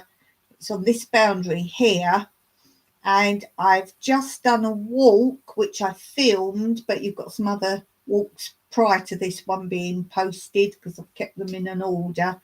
Where this boundary fence is here, you know we've got a bit more land, and then it really dips down because there's a dry riverbed that actually goes this way to the spring. So the spring we go to get our water drains down this dry riverbed.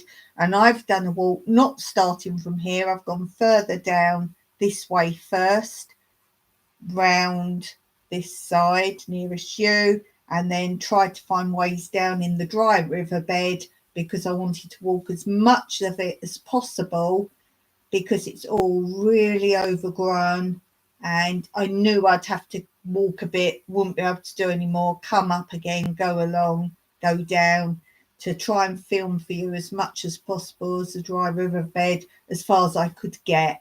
So you'll see that in the future. Squirrels! Oh, Tenny's home. Okay, no problem, Blue. Okay, much love. Catch up afterwards. Yeah, I said to Neil, I was on your channel, but you'd literally just finished, I think, your live. But I was doing something on the computer and I saw you was on. I thought, oh, it must just finish. And you finished. So I was there in my thoughts today. You guys got some work put into your property. Yeah. There's always something, but I enjoy that. There's always a project or something going on. In fact, there's loads more projects we've either slightly started or got plans for. There's so much that we still want to do and great plans. As I say, I've nearly finished another project of another building, and I just want to finish it off so I can show the end of it. You've seen it before somewhere, but this will be the practically, not quite the end, there's going to be another part to it, but this will be sort of a big bit of it done. Big bit. How are you today, squirrels? See, I didn't see your live, so I don't know how you are today. I'm doing great. One of my friends came around today. She actually bought some stuff she didn't want anymore, but she knew I would love it. It's stuff she says I would just throw away or take to the skip. But I know you'll say, if I say about it, oh, I would have had that. So I'll either take some pictures of that or might make a little film of what she brought round for me today. So that was always fun to see. She's the one who gave me the irises a long time ago. Oh, and she said, I showed her where I planted some of them because she comes a lot, but we hadn't walked round for a while. because I wasn't up for walking around. So I said, oh, I'll show you. Like, I showed her just some of the areas of the iris and showed her some other work we're doing here. And she said, oh, I've got some more. She said, if you want some more. I went, yeah, spread them all out.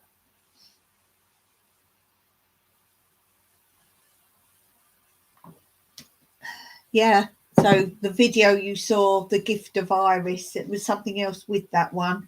Quite a little way back. It was something and the gift of iris. So, yeah, so she bought me some awesome things today for my garden. For my garden. So, as they say, someone's trash is someone's treasure, but she's got the hang of it now. I think she always used to, when I first knew her, feel embarrassed about giving me what she considers throwaway stuff. But I was so excited, and Mike actually, she's the one who's been giving me some of the bottles for, we're saving up the glass bottles to do a glass house or a nomadic bunkhouse or a germination greenhouse. Not quite sure exactly what I'm going to do it for. We haven't got enough for that yet. That's not even started.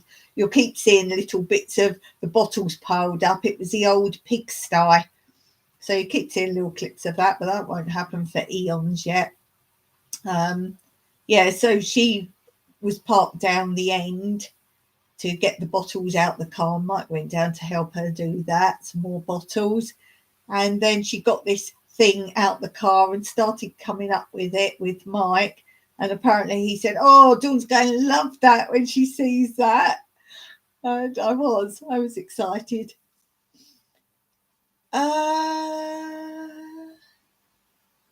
Feeling grateful. I can't afford those $30 plus for a plant.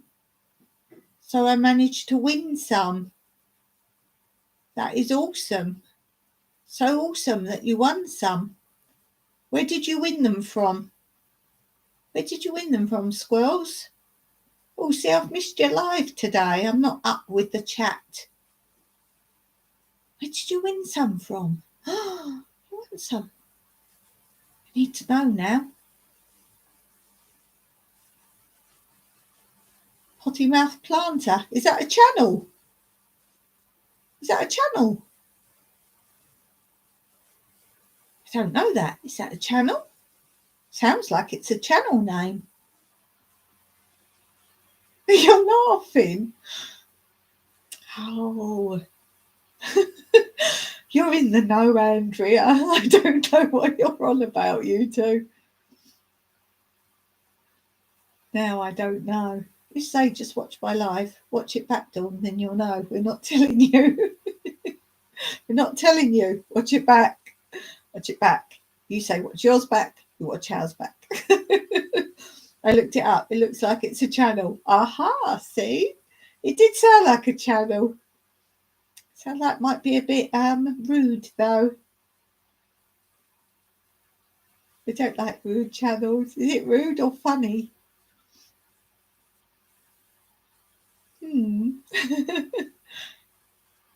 Squirrel's going to tell us what she won. What did she win? Was it just a draw? Was it just a draw? What are you doing, Andrea, for your pumpkin one? Are they going in a draw? Like, you just pick the channel name or what? I never watched it. That's why I didn't share the link. Yeah, I don't know. I don't know. I don't share if I don't know. Might be promoting all sorts. Yeah, so I'm assuming I'm doing pumpkin bread. Oh, you better hurry up. Finishes Friday. You've got to get your video to Andrea before or on Friday. I'm going to put all of them on a wheel to do the drawings. Ah, cool. I like watching those wheels. I love watching the wheels. They're fun. That's a lot of work, I believe. Anne didn't even do hers. She got lazy days to do hers for her because he's got a lot of knowledge, and he's great, Jessie, because he didn't just make the wheel for her. In the middle of the wheel, he put her face in it, Anne's face, And then as it spun, our heads going round. That was so awesome. And then he went on to sort of help compare and sort it out because she was in a bit of a panic. Oh dear. Yeah, it's a lot of work, but I'm going to edit mine and upload. Instead of fumbling on live. That's a brilliant idea. Oh, that's a brilliant idea. Because that's got to be like, everyone says about doing the first live, but I think a draw would be quite worrying. Oh, kudos to you for doing it. I guess, yeah, if you figure it out, there must be a trial one you can do. There must be, like, they can't expect you just to go all out and do it the first time. There must be a trial wheel or like a testing or something. But yeah, I do like the wheels. I think the wheels are fun. I do quite well on the wheels normally. I think I'm going to jinx it now. Every wheel I've been on, I've won something. And some of the wheels have been massive. I think the Gypsy and the Vanilla Gorilla, I think that, if I remember rightly, I might be wrong, I think that was one of the biggest wheels I've been on, I think. It'd be awesome live. I know how to use the wheel. It's the live part I'm trying to share screen, don't worry about. Let's see, I'm the other way round. I'm all right doing that, but then it's what you're used to, isn't it? I'll be all right on that, but the actual wheel, I would like to have to try it first. But no, those wheels are awesome. They really are. What are you doing it through? Are you doing it StreamYard or... Because they've all got different wheels. I can't remember what you do. Are you doing it... Do you use StreamYard? I think you use StreamYard. What do you go live on, Squirrels? The Wheel of Names. Right, so who is that? Is that StreamYard? Oh, it's a website. Oh, right, so you import it in from a website. YouTube. Oh, you just use YouTube. Are you like I'm doing, just the live camera then? Just the webcam? That's all I do. Well, no, I do StreamYard on my other channel. And I just thought I haven't really done one on that channel for ages. But StreamYard Saturdays, yeah. I don't really, I try and keep off of the computer at weekends. I have gone on a couple of times. Like now, we had someone applying for workaway and they haven't come back again. So I need to keep coming on the computer and seeing them because I've only got my laptop, so I don't get alerts and all that. So I may well pop on the weekend now and then if we've got like a workaway coming. I think it's my fault because they supposedly applied. I say supposedly, they did. It turns out they applied on Friday. It would have been after I'd finished on the computer because I don't use it really in the evening. So if I'm not doing a live, I normally try and finish lunchtime or later on in the afternoon, dependent on what I'm doing, if I'm making a video or something. I finish, so Friday then I click off and I'm like, right, I'm done till Monday on the computer. As I say, sometimes I come on. So I didn't know they'd applied on Friday, must have been after I switched off. Seem to recall I finished very early on Friday because I wanted a long weekend. So possibly by my lunchtime, I clicked off. They applied. Obviously, I didn't look at it the rest of Friday, Saturday, Sunday. If they're travelling here, they need to know, do I want them or do I not want them? So I replied late Monday. I saw the message after I'd done everything I wanted to do. I then went through my Gmails and I was like, oops. And so I've sent a message back. Yes, we'd like to have you. Just checking your wife doesn't smoke, because normally you have a joint membership if you're husband and wife, but he obviously travels separate or they don't want to pay for a joint one. So he just says he's coming with his wife. So there's no information on his wife, as in you have to tick if you smoke and things like that. So I put assuming She doesn't smoke either. We'd like to have you. And now I haven't heard anything at all. So I'm like, oh, have they now asked somewhere else? And they can't come back to me until they know there's somewhere else, if they've got it or not. Because a lot of people, obviously, they can't apply to somewhere and apply somewhere else, which some do, apply several places. And then you're like, okay, I've cancelled those dates for everyone else. And then like, oh, should I've gone here now? But they could have done that because I didn't respond. Well, I can't be expected to respond on a weekend if I'm I'm homesteading. But yeah, we'll see. We'll see with that. They did sound perfect. They are Chileans, i.e. from Chile, but he says they have Cypriot origins. So they don't know Cyprus, but they have Cypriot origins. Don't speak the language at all, but they did sound really cool. They sounded really good. Everything we kind of want from a workaway. So we'll see if I don't hear in the next few days. Oh, and it did bother me today because I went on to check if they've replied yet to my reply saying, because I said what dates, they didn't give any dates, and it says they were active on the site 2 hours ago. Well, there wasn't a response to me 2 hours ago, so I'm like, I kind of feel they're talking with someone else now. It could be they arrived here or were about to come here, and could also be someone's dropped them. You get that a lot.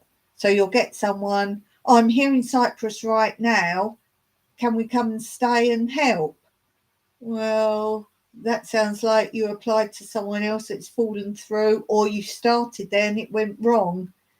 So we will see, but I'm not really in hope of that because, as I say, I think they would have got back to me again by now because I asked their dates. It's a bit weird on the site as well. They kind of have this picture of where they're flying, you know, like if you're tracking a plane, and that shows they're in Cyprus already. Don't know about that. Wouldn't know about that. Yeah, so I don't know, but I don't think that's happening. What is it called? Are you talking about the thing Workaway? Is that what you're asking? It's a worldwide site. I believe it's American. It's Workaway. And then if you want to be the volunteer, you pay, it's not a lot to join. I think it's an annual, it might be something like $10 for the whole year. And then you can put your profile up on the site. Yep, that's it. You can put your profile up then. And then I'm a host. I put my profile up for free. I don't pay anything because they say it's the workaways are getting the free accommodation. That's why they pay. Basically, they can have free holidays around the world. They've just got to pay to get there. So $10 a year, if that's what it is not a lot to pay really, is it? And then you just help. As a host, you can ask whatever you want. We say 3 hours, 5 days a week, 3 hours in the morning, and then the rest of the time is your own. If you ask for 3 hours or less a day, then you don't feed them or provide food. Hence why part of the reason we say 3 hours, because I can't afford to buy food for other people. And also I feel then the rest of the day's their own. They've come here to see Cyprus, go out and about and do things. So if it's more than 3 hours, they're not really getting that being able to go and look out and tour and that kind of thing. And also some say, oh, can we not work longer hours and then you feed us? Now I've done a big video on this. A lot of them are like offer dormitory type places or a commune, that kind of thing. Now, if you're having food provided, you've got to eat at the time the meal is. So the evening meal could be 7 o'clock at night. How are you going out and about every day if you've got to be there for, say, 7 p.m? Lunchtime could be 1 p.m. So you're stuck. Remember, you've got to do more than 3 hours a day for a meal, which is why we won't do it. So you're stuck to stay there for lunch, do all your hours, which will probably be morning and afternoon, because if people are feeding you, they're going to ask for a lot more than the 4 hours. So you're stuck there all day. You've got to stay there to eat if you want the meal, or you might as well have not done all those hours if you're going to go, well, we won't have the meal. So you might as well come and do 3 hours here. And then they say on Workaway that if you have a meal, you've sometimes got to cook it or always cook it for everybody, or take turns if there's several people, and you must clear up afterwards. That's a domestic to me. So that is why I say only 3 hours to help here, 5 days a week. Get up, do 3 hours and go. Go and have a holiday, have a fun time. So the thing I like about this site, there are other types of sites like this, but Workaway is the best one because a host can say whatever they want, and a volunteer can put whatever they want for their credentials and what they want to do, what they don't want to do, whereas the other sites are tick boxes more, or you have to do this, you have to do that, you have to clear up, you have to clean the areas, all these things. Yes, a lot can be done in 3 hours. If you watch my back videos, I do say on my profile that you must be willing to be in my videos. And I didn't film the very first Workaway that we had, but I filmed all the others and showed what they've done. And me and Mike were talking about this the other day, everything they've done. I do think when someone's coming, I look at what they can and can't do or want to learn. A lot of people come to learn, or to live a homestead life, or to live off grid, and they experience it and help as well. And I do think when someone's actually coming, if they only stayed a day and then said, oh no, this isn't for us, we're going, that day's job, is it something I go, wow, at least that was done, or that got done for us? So I always plan it so something really essential is done first, rather than, oh, that needs doing, that needs doing. How long ago were the videos? I'll go digging for them. I can link them all. I've done a video about Workaway itself, saying if you're a potential host or a potential volunteer, these are things to consider. I've done, there's the French girls. There was Mia and Magnus. And we recently had Vivida and her husband. I can't, yes, I can bring the links up for you because I've got my Word doc up. You know how good I am at this. So we'll find the Workaway page. My Workaway page. Right, Workaways. Video 196. Bear with me.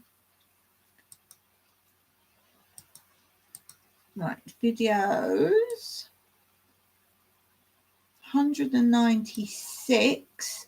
This one is Workaway, a video for any potential or existing host or workaways, plus Cyprus views and horse trekking. Copy. Right, so there's the first one. Paste. Post. There's the first one. Then the second people we had to stay, because as I say, I didn't video the first one because I was just getting into the swing of being a host. 237. Oh, wrong Word doc. That doesn't help. you doing, Dawn? 237. 237. This says workaways from France at Olive Farm Retreat, Cyprus. You know that's the name of our home, right? Olive Farm Retreat, Cyprus. Oh, you found them. I think there's a playlist, isn't there? Oh, yes, this was an interview one. 290. I might as well carry on now. 290. You see how my file works. This is Workaways, a Q&A interview. Oh, yeah, these are ones who helped me cut all my trees down, my olive trees. So organised. It helps. There's that one. And then the last one I did more recently, Andis and Vivita. Workaway volunteers, why did they leave so early? 338. 338. Copy. Paste. Post. Yeah. Yeah, I think it's got its own playlist anyway. And that's all I say. This is what I was talking about on my live on Monday, saying that I need a PA. And basically, if anyone wants to do this like Workaway, but without joining Workaway to come and do it, if it's someone I'm aware of through YouTube, I need a shadow full-time or long-term. So it would be like the Workaways do, but you would have your own, as long as you wanted, accommodation on our land. So your own separate one, because I'm needing help, as in it's not a carer for me, so it's not personal care, but I need help with my everyday life in rural Cyprus. Things are getting very difficult for me. It might be, think of it as a companion, and I will give you accommodation. I can't pay you because I don't have an income, but I will give you a free home. So if you're interested in living in Cyprus, as I say, it could be long-term or permanent. That made me laugh then, because I'm thinking my Mike. I'm like, how does Mike help you a lot? Yeah, so I'm looking for someone who maybe is interested in doing, say, my sort of homesteading, but they can't afford to buy land or property. So someone who wants to do it, but I've got it, but you can come and do it. I was talking on Monday about going out for my walks. Mike is not happy with me going out on my walks. So it might be, I'd do it like Workaway, but I'd say you'd work or help the whole morning, every morning, weekdays. Then you get the weekend off, all afternoon off. Again, you've got to obviously provide your own food and everything, but sometimes we can eat together, but we're not responsible for buying your food. So I might say Tuesdays at the moment, I'm going for a walk every morning. So I might say, okay, instead of you doing anything today, we'll go out for a walk. That's your job of the day. So it's shadowing me. I might say, oh, today I just need these harvested. I was saying particularly I'm looking for someone to do the prepping, harvesting, prepping, that side of things. Cooking sometimes, but not as a cook, not as a cleaner. I'm seriously looking for someone to be my PA. Not really much YouTubing. I'm not looking for an editor or something. If you enjoy doing it, you want to help. It's something we discuss. I've said if anyone's watching this that's interested, just email me. My email's normally below alive. Or if you know of anyone or anyone on your channel you hear, I'd really like to do homesteading, but we never do it, that kind of thing. You'd have to get yourself out here. As I say, I've got no income to assist. I can't pay, but you've got free accommodation. There's no bills to pay here, as in water, gas, electric. So you've got all that free. There would be internet. It doesn't quite reach down there, but we would make sure that was something. There are so many mics. As I say, it's nothing to do with my personal care, nothing to do with my health care. So there's no worries. And someone asked on Monday, like the medical side of things. No, all you'd have is a phone number of Mike. If anything happens, you'd just be told to ring him. There's nothing to do with me at all, nothing. My physio I do myself. You've got nothing to do with that. You just have free time when I do my physio.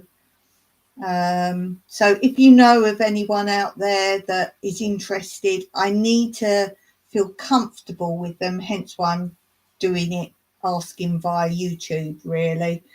I want to build up a rapport by people. Oh, someone said on Monday, can it be a single or couple? And I said, first of all, I was thinking, well, a single person makes it a bit more one-to-one with me. But there's Mike said, well, if you've got a couple, one might be more into DIY and helping with laying slabs at the moment. They might be able to help that way. And the other partner might be good as sewing, things I can't do so much anymore, sewing and, as I say, the prepping, that side of stuff. I am thinking about doing a video because we was trying to think of everything on the live on Monday, but I'm pretty desperate to find, as I say, you're not going to be under any contract because it's not a job. I wouldn't kick you out as long as you were helpful in some way.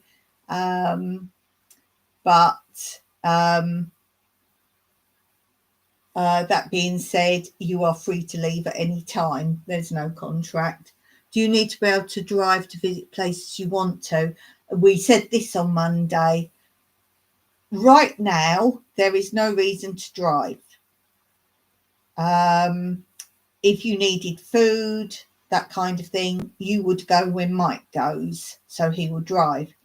The long term, it would be preferable if you could drive, but it's not a make or break deal, because if something happened to Mike or he's worried he won't be able to drive at some point, we have a car. So if he just couldn't drive anymore, we have a car, so we could deal with that as that arose. But I wouldn't say no to somebody because they didn't drive. There are ways and means, and as I say, right at the moment, that's not something. We wouldn't be, though, a taxi service for the person. So let's say you come and you don't drive. You can't say, oh, I want to go out there. I want to go out there. That's not happening because then that would obviously cost us. And the whole point of this is Mike's not around to do a lot of stuff. So he won't be free to drive you here, there and everywhere. There's lots of questions. If you've got questions, even if you're partially interested, email me with lots of questions. You can ask questions here too, that's fine. But if anyone's even slightly interested, then you're bound to have questions. But I would make it sooner rather than later. As I say, things look good. They're not as good as they look, as in ability wise.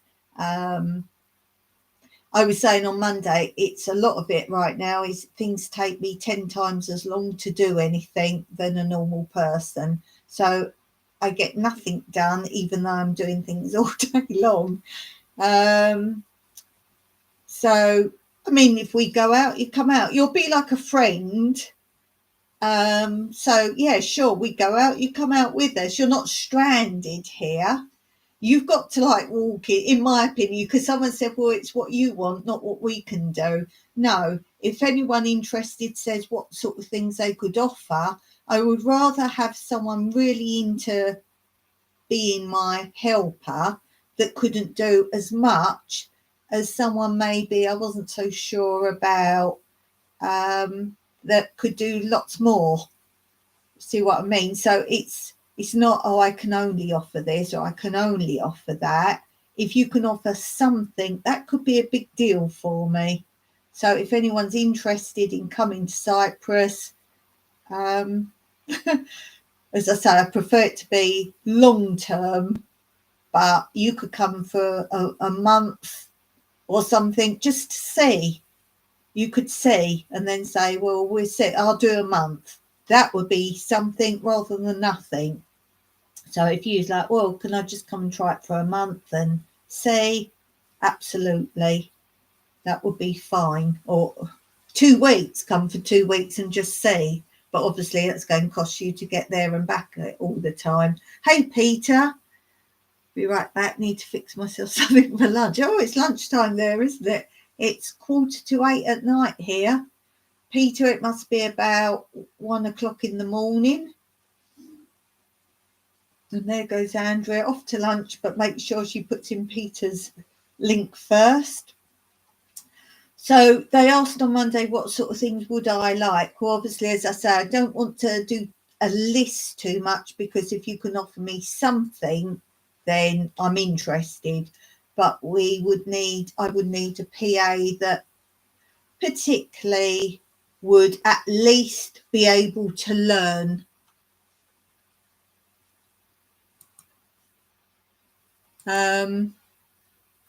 They would at least be willing to learn, because obviously we run on solar here and that kind of thing. So basically, you've got to be able to know how that works or be willing to learn, because if Mike's not here, it's too much for me to go, and I have to read literally my handmade manual of how to do it, because I forget. So I would do that. So your job would be learn how to do it. It's not complicated. It's my brain makes it complicated. So he would say, oh, I'm out today, but at 10 o'clock, can you switch this on? And you would do that. You would be my brain and you would be my help. So interested in solar. It's not difficult. Turning on the pool. He might say, oh, can you turn the pool on? Ah, right. Okay. Right. Peter, you've got the problem I have. Let me just digress for a minute to help Peter, because I know that's infuriating. The music, I've been having this a lot lately. I posted videos this week. It's all free to use. It's not the YouTube music. That is a bad thing to use, because nearly all of that now is not free to use, even though it says it is. But I use random free to use music.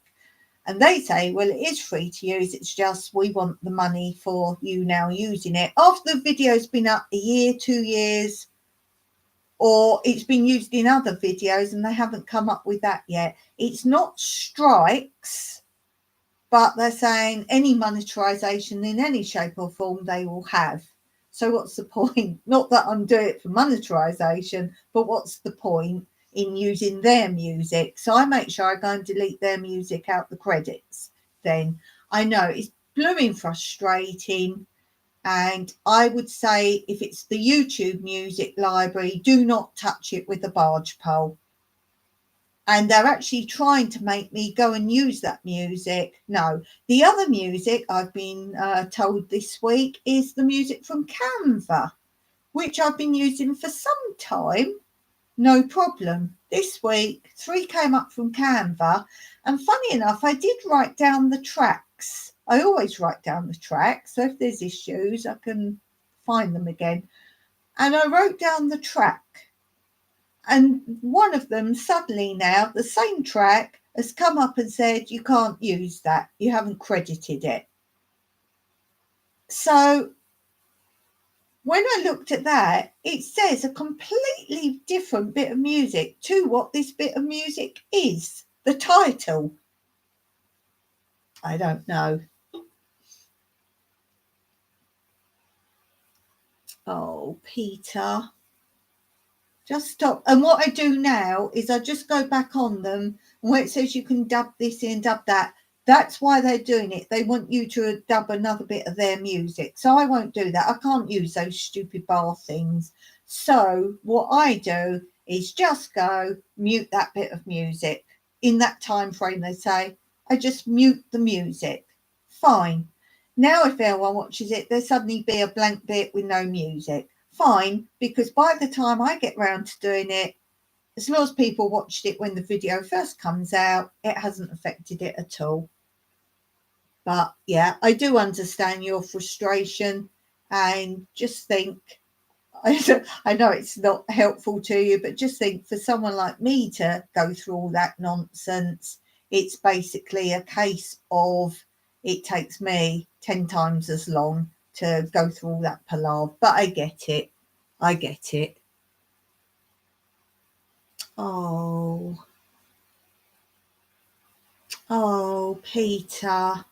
I understand it. I've had that all this week, and at the same time, my YouTube channel is just still nosediving subscribers with a passion. So I can't believe that many subscribers have suddenly, in the last few weeks, all completely ditched my channel. So it's just ridiculous. They want me to, they keep saying, you need to make shorts, you need to make shorts. Well, apart from the fact I don't actually have a way to even make a short, even if I wanted to, and they said, make a short and we're sure your subscribers go up. Yeah, proves my point, what I said before about subscribers up and down. Oh, Peter, can you email me and keep in touch with me? My email's under here, because you're a really great friend. So can you please keep in touch with me, Peter, because I've got no way of contacting you. So can you please give me some way that I can keep in contact with you? I don't have any other social media, Peter, so don't give me those contacts, but give me an email or something, because I'd really like to keep in contact with you.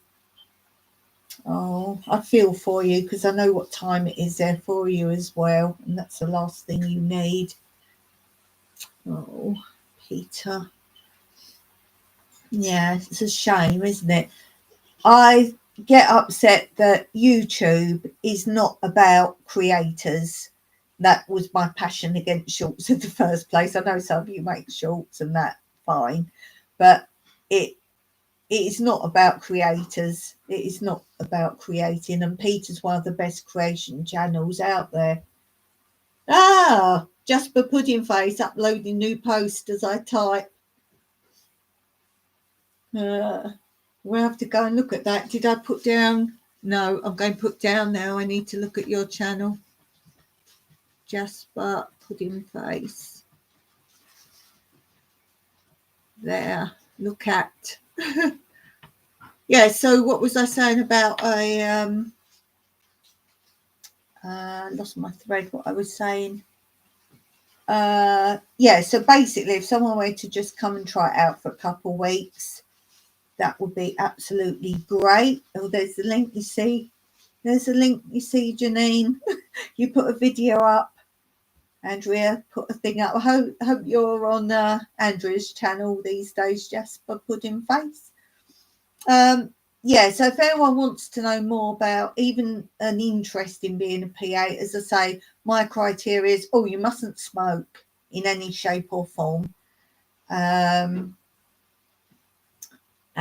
to be sure to know that there is no money coming from me to you in any shape or form. Obviously, as I say, sometimes we keep together and stuff like that, but I'm not responsible for feeding you. And I need to get to know you, as even in like YouTube world, just to feel comfortable. But if you know of anyone even slightly interested, if they contact me through my email, and I'm desperado, absolutely desperado. And as I say, if anyone's got questions, even if you're not interested, but you think, but what about this, what about that, help me answer some potential questions. That would be very helpful.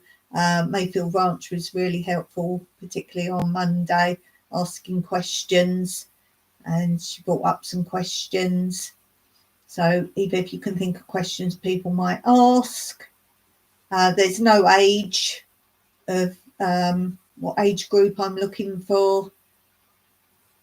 Obviously, you've got to be fairly fit, as in not like super fit, but obviously you'll need to help with some, well, I say DIY stuff I should be able to do. So it's not like labour, it's not domestic, it's not labour intensive.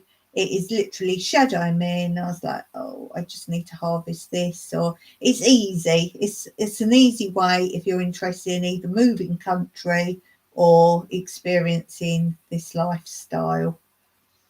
So if anyone is interested or knows of someone, as I say, on all your channels, you might be able to help me just by coming across someone on your channel that goes, oh, I'd love that lifestyle, but we're never able to afford it. That kind of person I'm looking for, perhaps. As I said, a retiree, it would suit, that wants to get away from cities. I don't know. If you work online or YouTube and you've got an income from that, that would be helpful. If you're nomadic type but want to learn, I can't help you with your travel in any shape or form.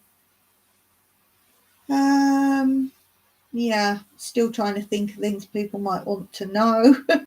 I did say you can't bring like your own furniture because it's already furnished accommodation, but obviously personal stuff can do that. As I say, you've got questions, or anyone's got questions, if you can share on social media this information, that would be helpful.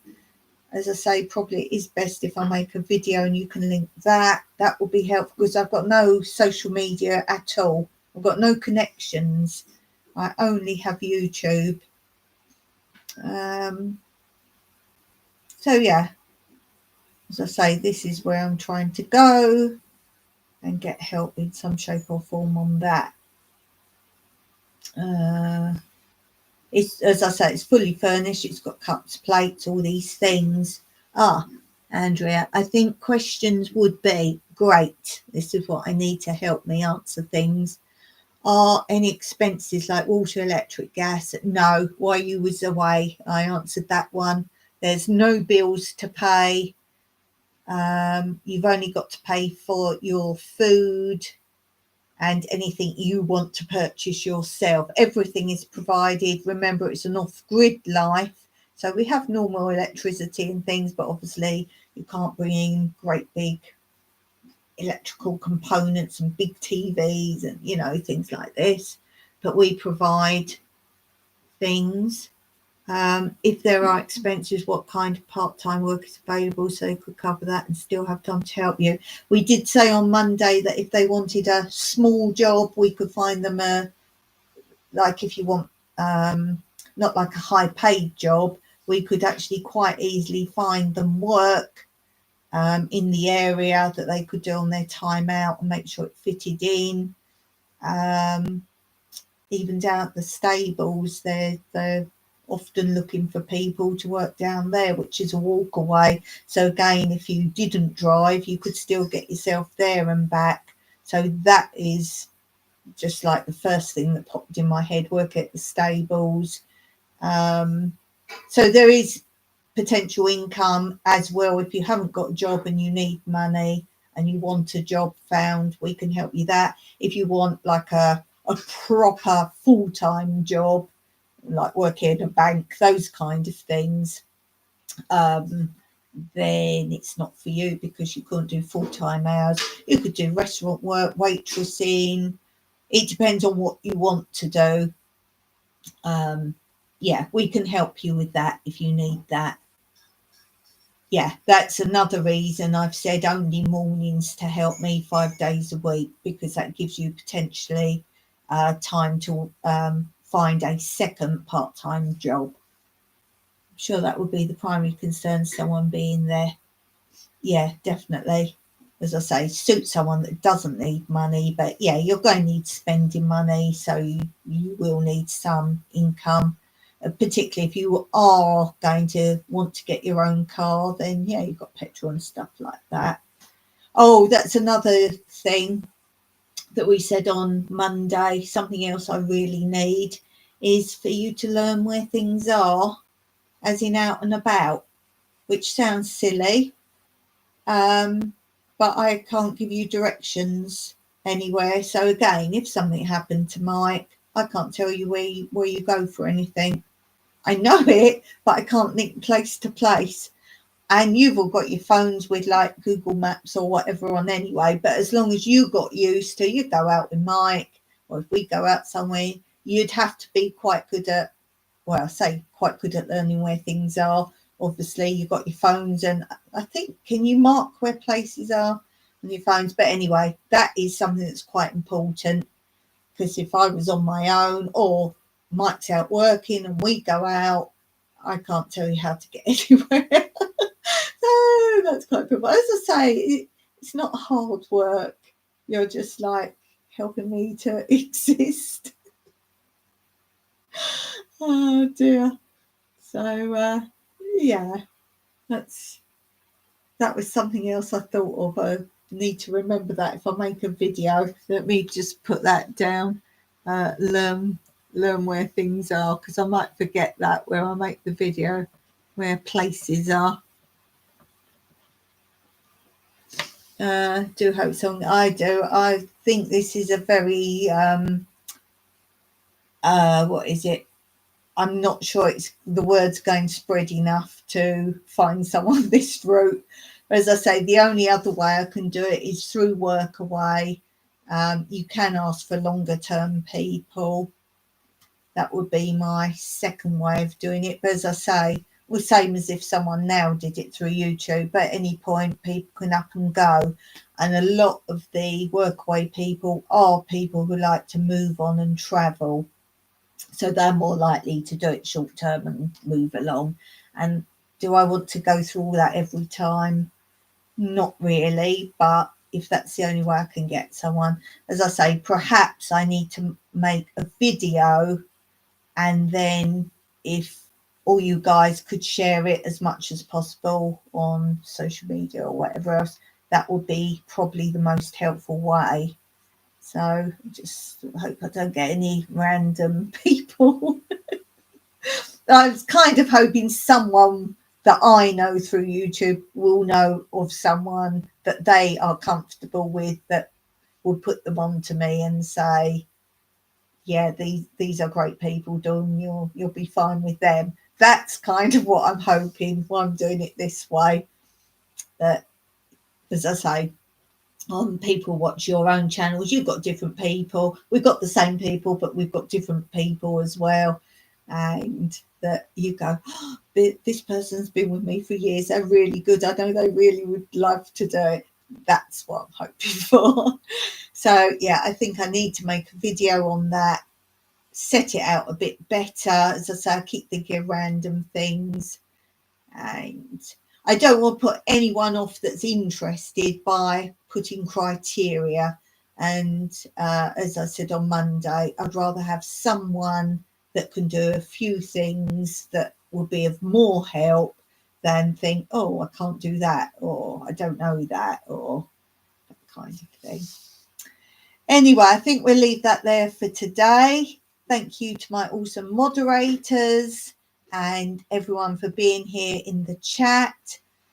As always, you're awesome. You really are awesome. And next video will be out on Friday on this channel. And thanks for being here. And especially if you're here watching this back on the replay and you made it to the end, I thank you for that as well. So have an awesome day. Don't forget to check out that pumpkin collaboration on Digging for Health. It ends on Friday. See you guys. Meraki.